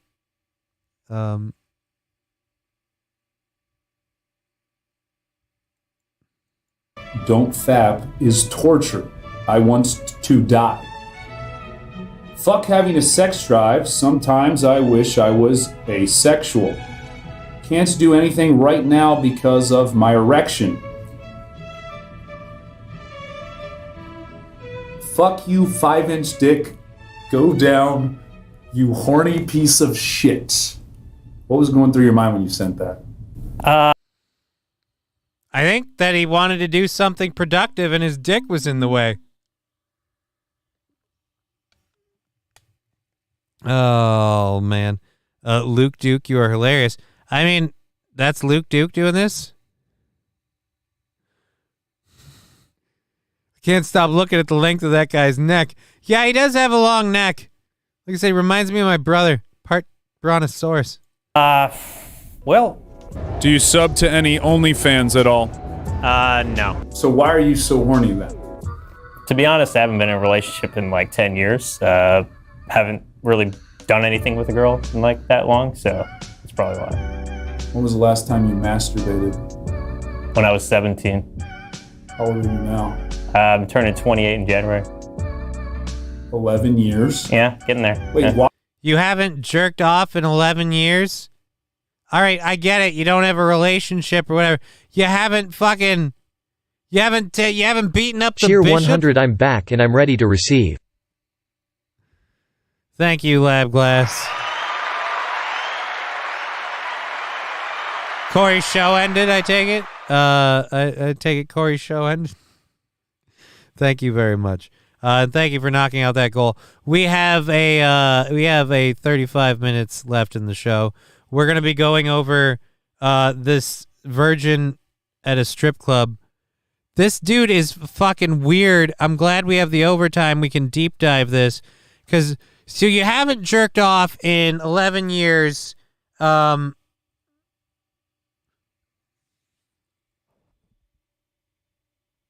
right, it's just getting fucking weird now. Why? I don't know. I just stopped doing it ever since. Ever since I broke up with my girlfriend, pretty much. How bad did she ruin you that you can't even touch your dick 11 years later because of her? Oh my God. I would say show me on the doll where she touched you, but I know exactly where she didn't.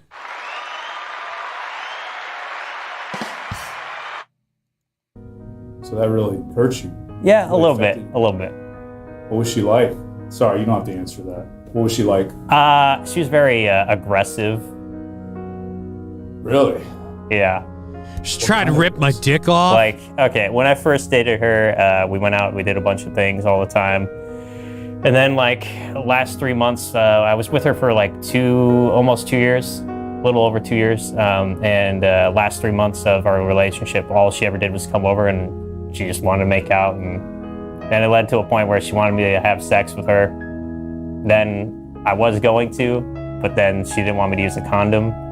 So then I was like, no. And she was really persistent for me not to.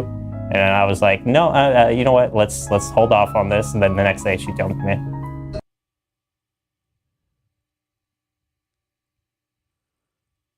Are you shitting me?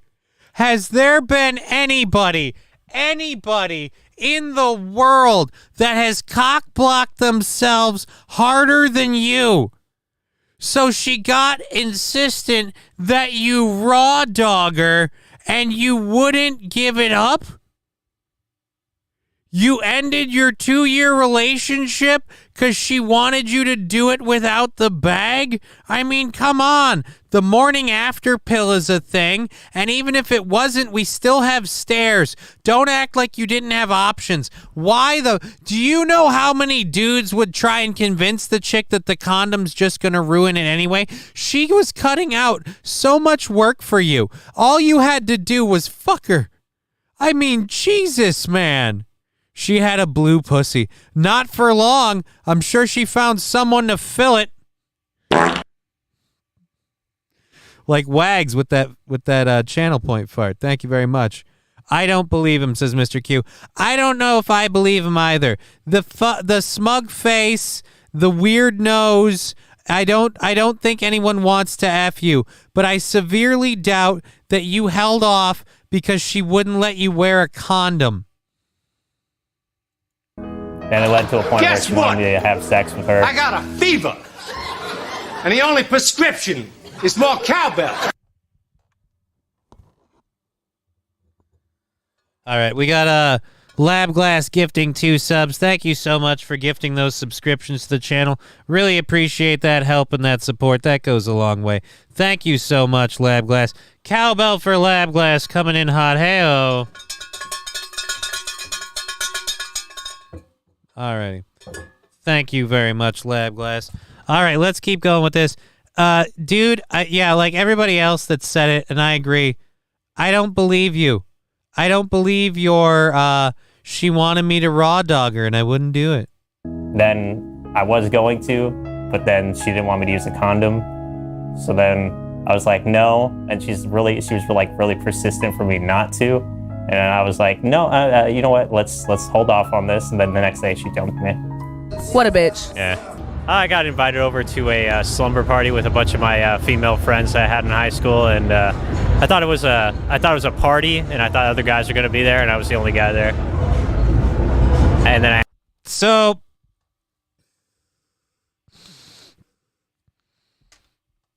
I have been ripping on you. I'm starting to get jealous now.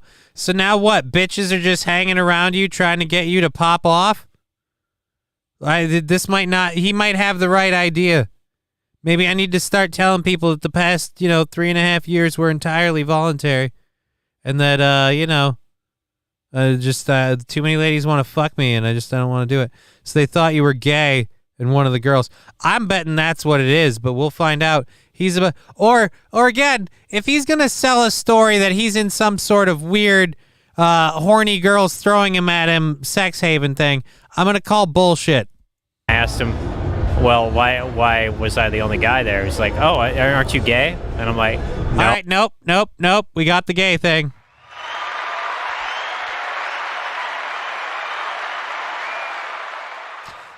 That checks out. Oh, and then after that, they were like questioning, are you sure? I mean, you don't hear most. I love how they're like questioning, are you sure? And he brings the mic over to him like, yeah, dude, I can see how that was a thing. Yeah.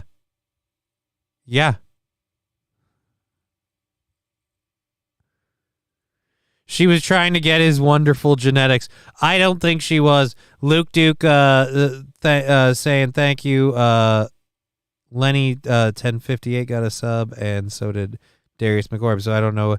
Oh, Luke Duke saying that checks out. Okay, now I get it. Yeah, that checks out. Most guys come out of the 30-year-old virgin closet, if you will. But I mean, hey, it's to each his own, If I fall asleep and have another erotic dream of me getting pegged by a girl with a strap on, we are going to have problems. I don't understand it. I would never do such a thing, but I'd let a girl do that to me. That's weird. Even I don't understand myself. Dude, just say you're gay. So you want her to peg you, but you don't want to. So you want an effeminate dude. Just say you're gay.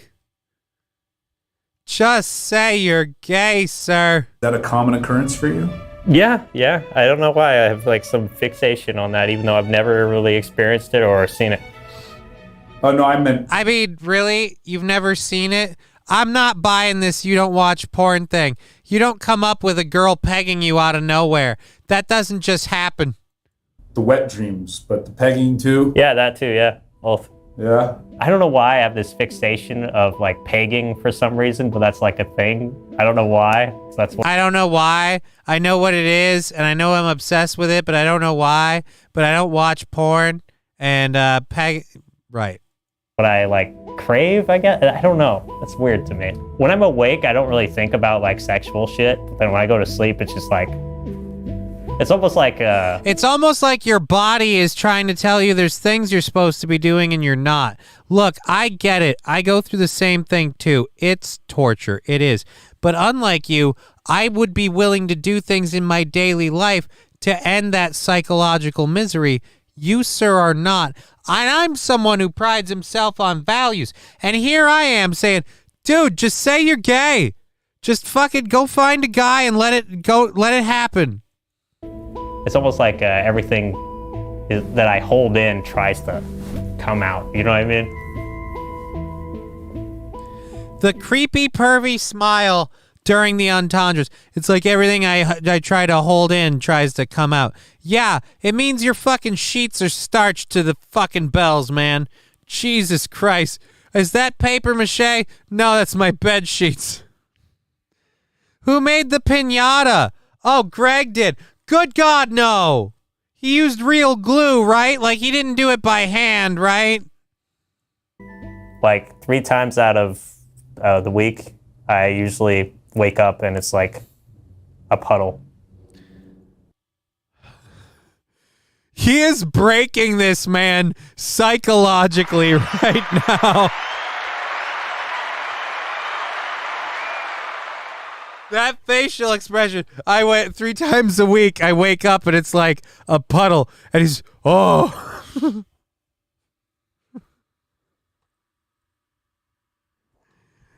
You're so backed up that 3 times a week. Oh, my God.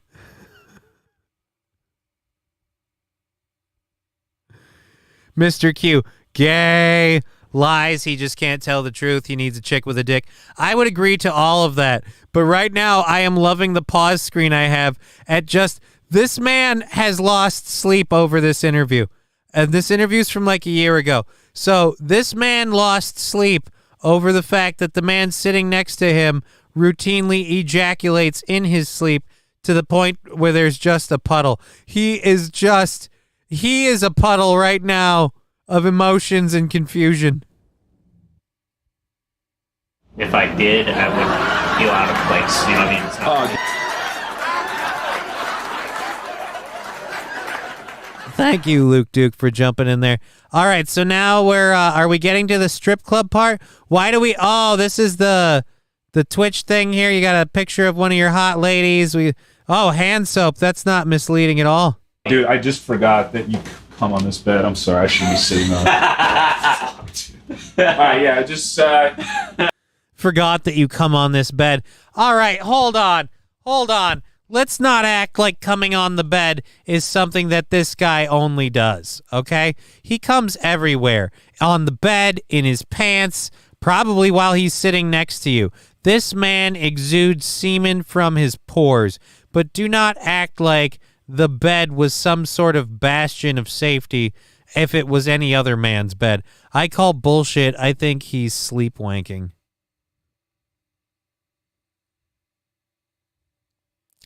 Danger Bear Wolf Turtle. You could be right. He could be a sleep jerker. This man could be counting sheep, but every time he does, he's pumping his goat, you know? He's milking sheep. But, I mean, he's, again, weird as fuck. But the whole, like, I'm going to take a level of precaution here. Most people, like, wash their sheets and stuff, but, yeah, the sex fluids happen on beds. But I get it. In this case, that's a lot of jizz. Say that again? I would say also I kind of have this fear because I ejaculate so much in my sleep that the first girl I ever have sex with, I'm going to end up getting her pregnant. I also know. Well, that's what the condom would be useful for. Pulling out's helpful for that. Another thing that would really help with that, maybe lower your supply. Just drop a little pregame in it. Bisquick powder everywhere. I thought it was weird he wears a tie in the bedroom. Well, that's easier to tie him up and peg him, apparently. Probably sleeps with his phone under his ass and sets the alarm for every 2 minutes, says Lab Glass. Oh, no. Oh, no. No.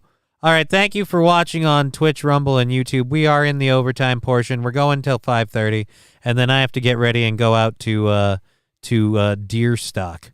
So we'll be at that after that. All right, so let's take it away, Toots. I know that because like I got tested for my sperm, and it's like I got like those double-headed. My sperm count is up there.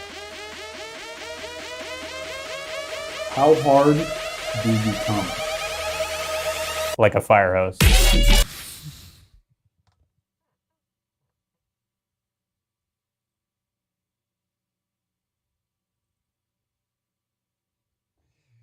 He's coming double-headed chimera sperm like a fire hose. I don't believe this man is possible. This can't be real. Am I being punked?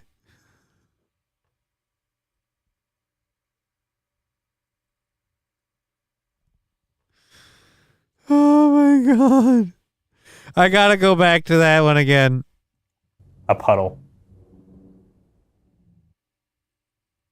If I did, I would feel out of place. You know what I mean? It's not. Oh, dude, I just forgot that you come on this bed. I'm sorry, I shouldn't be sitting on it. All right, yeah, just here, say that again. I would say. Also, I kind of have this fear because I ejaculate so much in my sleep that the first girl I ever have sex with, I'm gonna end up getting her pregnant. I also know that because like I got tested for my sperm, and it's like I got like those double-headed. My sperm count is up there. And I feel like this is a question he wanted to ask for a while and is now just finally feeling comfortable enough to do it.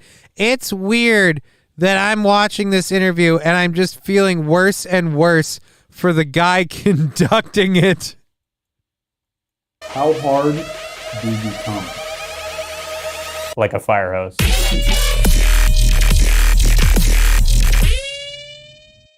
Everybody, hope you're all having a wonderful Friday evening. About to go live, gonna be doing a little drinking, singing, and... Oh, so you use a completely fake voice online. I have lost a lot of respect for you the minute we watch an interview and then you clearly go into a, hey everybody, I'm doing my best old man news reporter. Hey, it's a shtick, it's a thing, it's a character, because I'm a real person going online, and I'm going to have a few drinks of my Grey Goose and do some singing. Like, come on, man. He jacks off every day. Yeah, I'm starting to believe that you're a liar. I don't believe you, sir. You're spanking it like a goddamn child. And chatting. Come hang out if you want to. If not, hope you have a wonderful start to your weekend. You stream on Twitch, right? Yeah.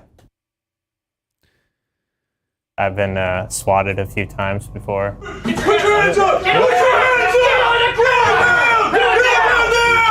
Get on the ground! So then after that, I just like said, you know what? I might as well just put my full name out there. Why have you been swatted? Toxic people.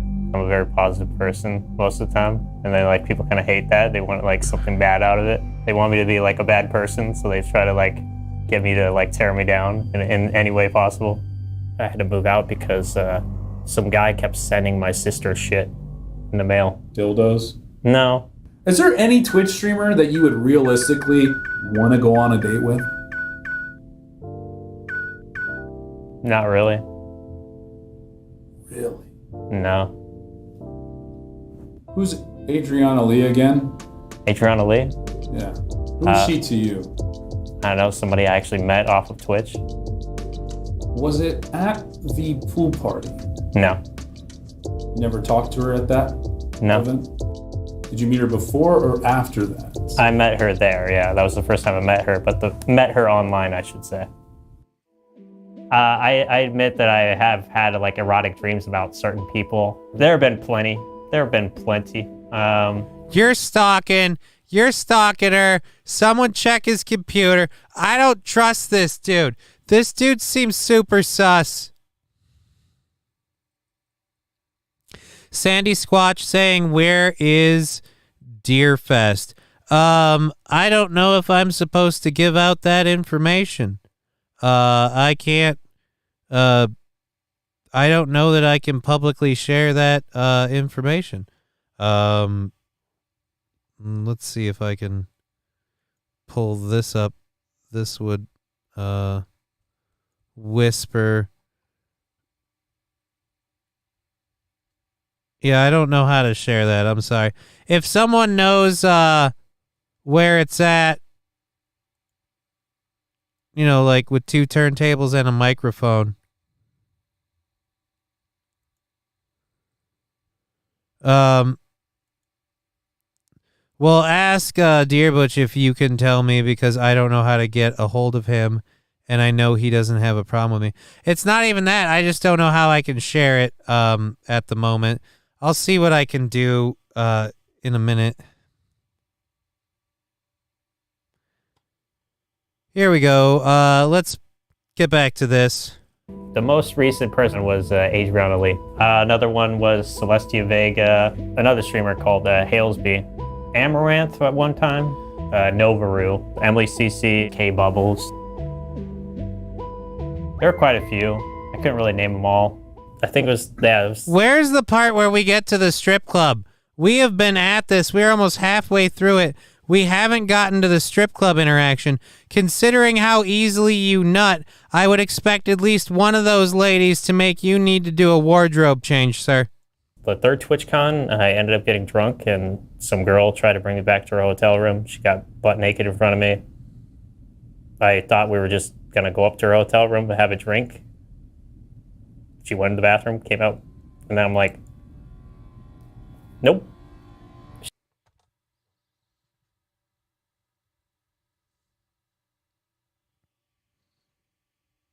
Nope.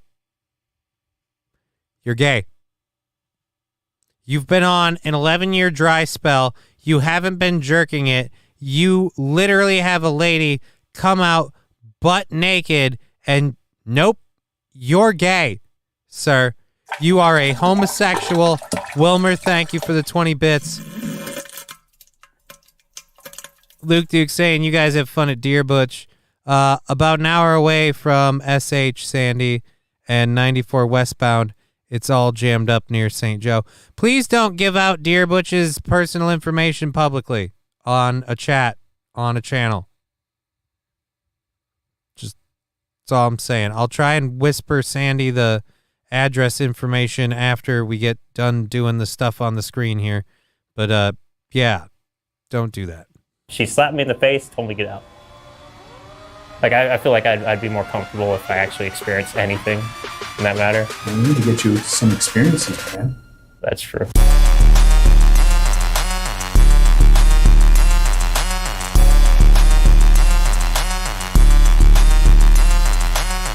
When I did use Tinder, I ended up matching with some girl before. She said she was 21. She ended up being like a 40-year-old woman, and basically she stalked me, ended up showing up where I lived. Why was she so into you? Well, I didn't really say much to her. She said a lot to me that was very explicit and sexual. I think mainly it had to do with the fact that, like, she knew I was a virgin, and I think that was her, like, kink. And I think that's mainly why I have such a anxiety and fear towards women in general, is because I feel like most of them view me that way, and then they don't. Dude, and it only happens once. So if that's a problem for you, let them take the V card and you can move on.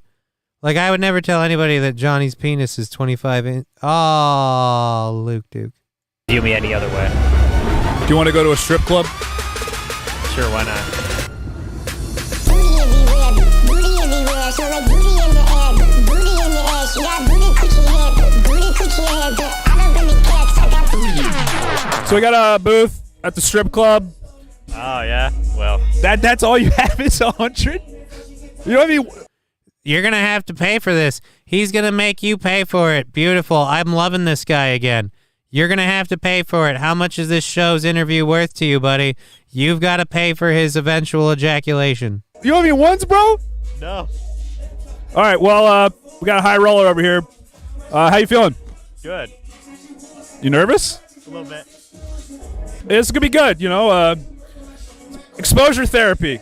Exposure therapy. You have any incidents lately? Any nocturnal emissions? Yeah, actually, yeah. Like 2 days ago. You don't think you're gonna coom your pants?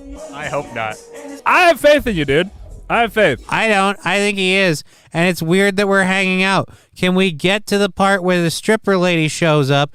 And is it the lady we saw in the video? Because if it's that lady, I'm just saying, we kind of saw how that went. I think you're going to do great. We'll be here rooting for you. It's all, yeah, you know what really helps someone enjoy themselves? When you're sitting there looking like you're analyzing this, like, you know, the lab assistant who has to take temperatures rectally after the interactions happen. Oh, we got the guy coming back. Yeah, that's good. Okay. Unless you want me to make it a virgin. I want a shot. No. Unless you want me to make it a virgin. I want a shot. Yeah. Say hello to strippers. I want a shot. They're not alcoholics, but they don't have to try either. Whew. See, I'm 40 now. I think I lost my virginity when I was 16 years old. So. Thank you for your time. Yep, not a problem. Thank you, guys. I feel like I want to open you up more and make you feel even more comfortable. Because if I couldn't, I'm still at like level 2. We need you at like level 5 right now. This is still first for me. I'm level 1. I would say I'm out of my comfort zone, so that's a good thing. Okay, yes. Hi. Hi. How are you doing? I'm doing good. So, my name is Jazzy. I'm from Austin, Texas. Where are you from? I'm from Austin, Texas. Where are you? Yeah, good. Get to know him. Why does the show host keep jumping in? It's weird that he's watching this. I feel like the show host guy is going to nut to this too. Why is that dude staring at another dude that is staring at the stripper? Yeah, like I said, that's the interviewer guy. He's weird. I am originally from Arizona. I moved here in April. Okay. Well, if I'm Hey, look, it's a midget on the bar. around them, it makes me feel uncomfortable.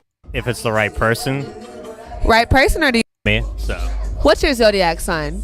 Aquarius. Really? We're doing zodiac signs now? Oh, this is so stripper Bush League. She's just talking. Come on. And I'm sorry, but there's a couple warning signs on there with the facial jewelry, the tattoo on the chest. I'm just saying maybe not on, maybe pass on this one. Okay. Oh, look, I have an Aquarius tatted on my ass. Y'all the shit.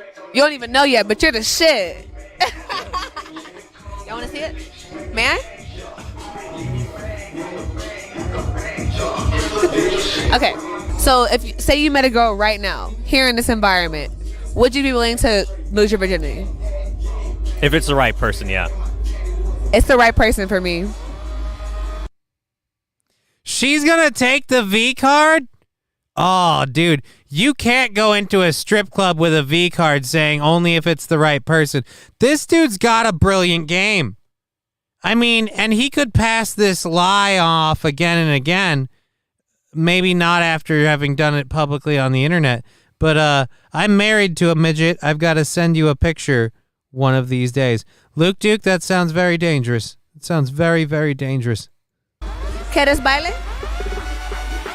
You want to dance? Sure. Let's go.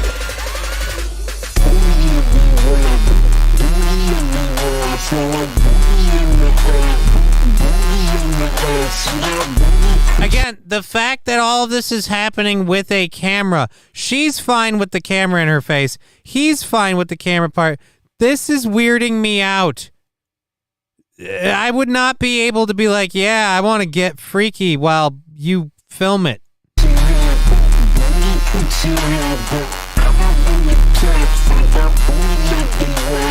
And I appreciate that you did that for me. Of course. Thank you. All right, guys. Please welcome. Really? Wow. Be professional. You had one job. Pants situation good? Yeah. I'm proud of you, Dallas. Are you really though? I'm proud of you, man. What was? I'm proud of you. I'm disappointed you didn't nut in your pants because I was kind of looking forward to it. But I'm proud of you. and I'm going to try and bang this lady after this, but it's not going to happen for me because she's aware that that's what I want. You are the thing she wants, and it's driving me nuts psychologically because, quite frankly, all you'd have to say is, I'll let you do it, and she'd be all over it. What was it like? What was he like for you? For me, it was, I could tell that he was very, I wouldn't say uptight, but very like tight. Not uptight, but tight. And I was like, hey, feel comfortable. Smack my ass. Fucking squeeze my titties. Do something. Dude, she's asking you to get involved, and you're not. The guy is gay, okay? That man is into dudes. He wants a lady to peg him. Hey, lady, if you want him to get into it more, maybe you should stick a thumb in his butt. These two weirdos are made for each other. Who the two weirdos made for each other? The interviewer and his guest, or the stripper and the interview guest? Because whenever guys are gentlemen, it only makes us want them more. Oh, what do you think about that, Dallas? I don't know about that. It makes me even more uncomfortable, actually. I mean, she says you're uptight. Do you think he maybe just needs to like kind of blow his load metaphorically here? Yes, absolutely. He needs a massage, something before you bring him here. I'm like, come on, man. Like, he's like, stop. He's so cute. Are you nervous? A little bit, yeah. Dude, she just said you were cute, man. You could lock this down. He could fucking tag it. And I bet you he didn't. If he is the person that he claims to be, I bet you he didn't. Thank you for the 10 bits, Anonymous. Really appreciate the support. We'll factor all that in and see where our goal is for Monday. We're through today's goal and at least $5 into Monday. So we'll see where that's at.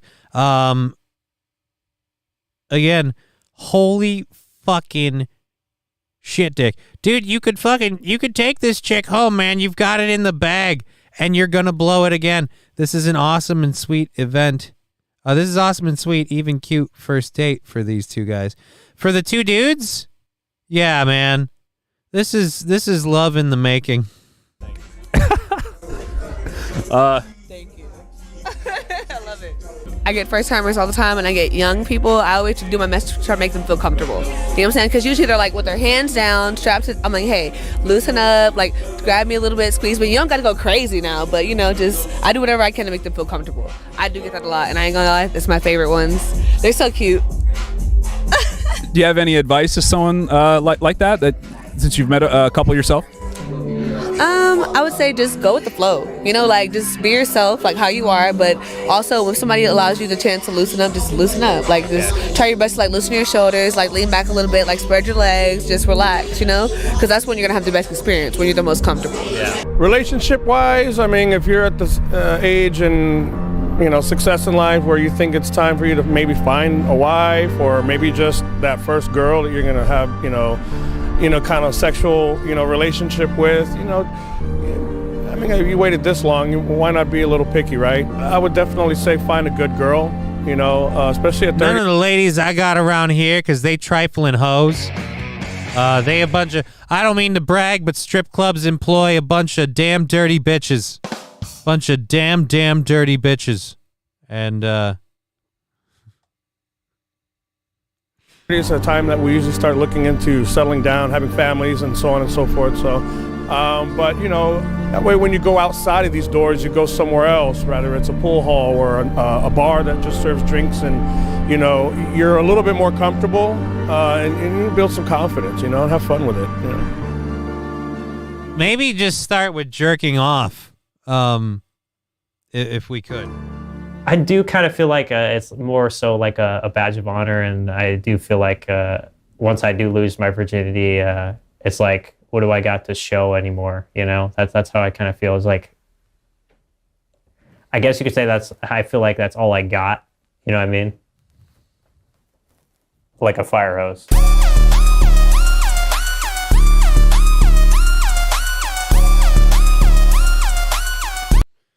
All righty. That's fucked up. Mr. Q saying, let her give you a Hummer or a Handy. Let me pull up Sandy's thing on here.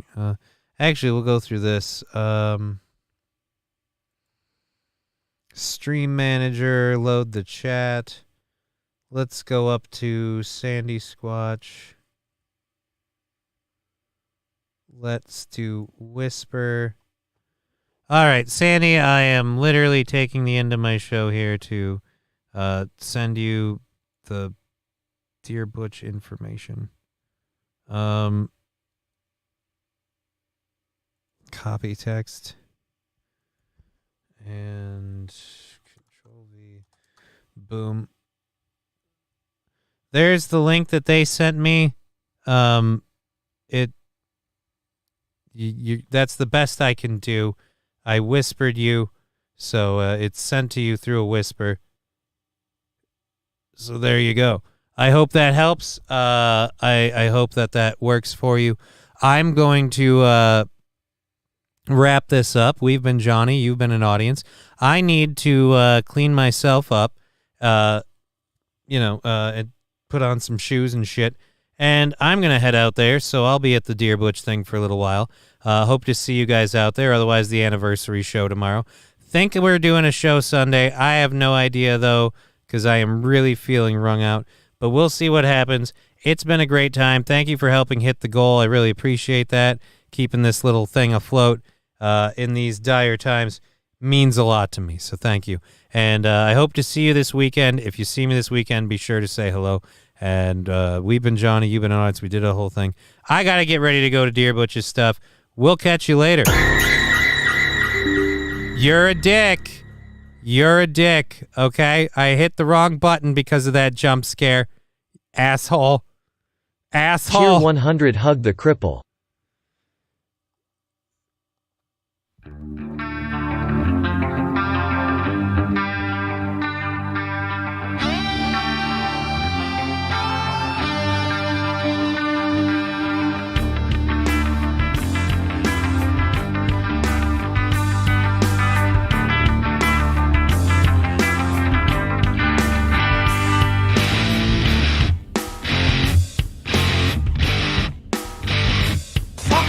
What the fucking fuck? Who the fuck? Fuck this fucking. How did you do fucking fuck? Fuck! Game over, man. Game over.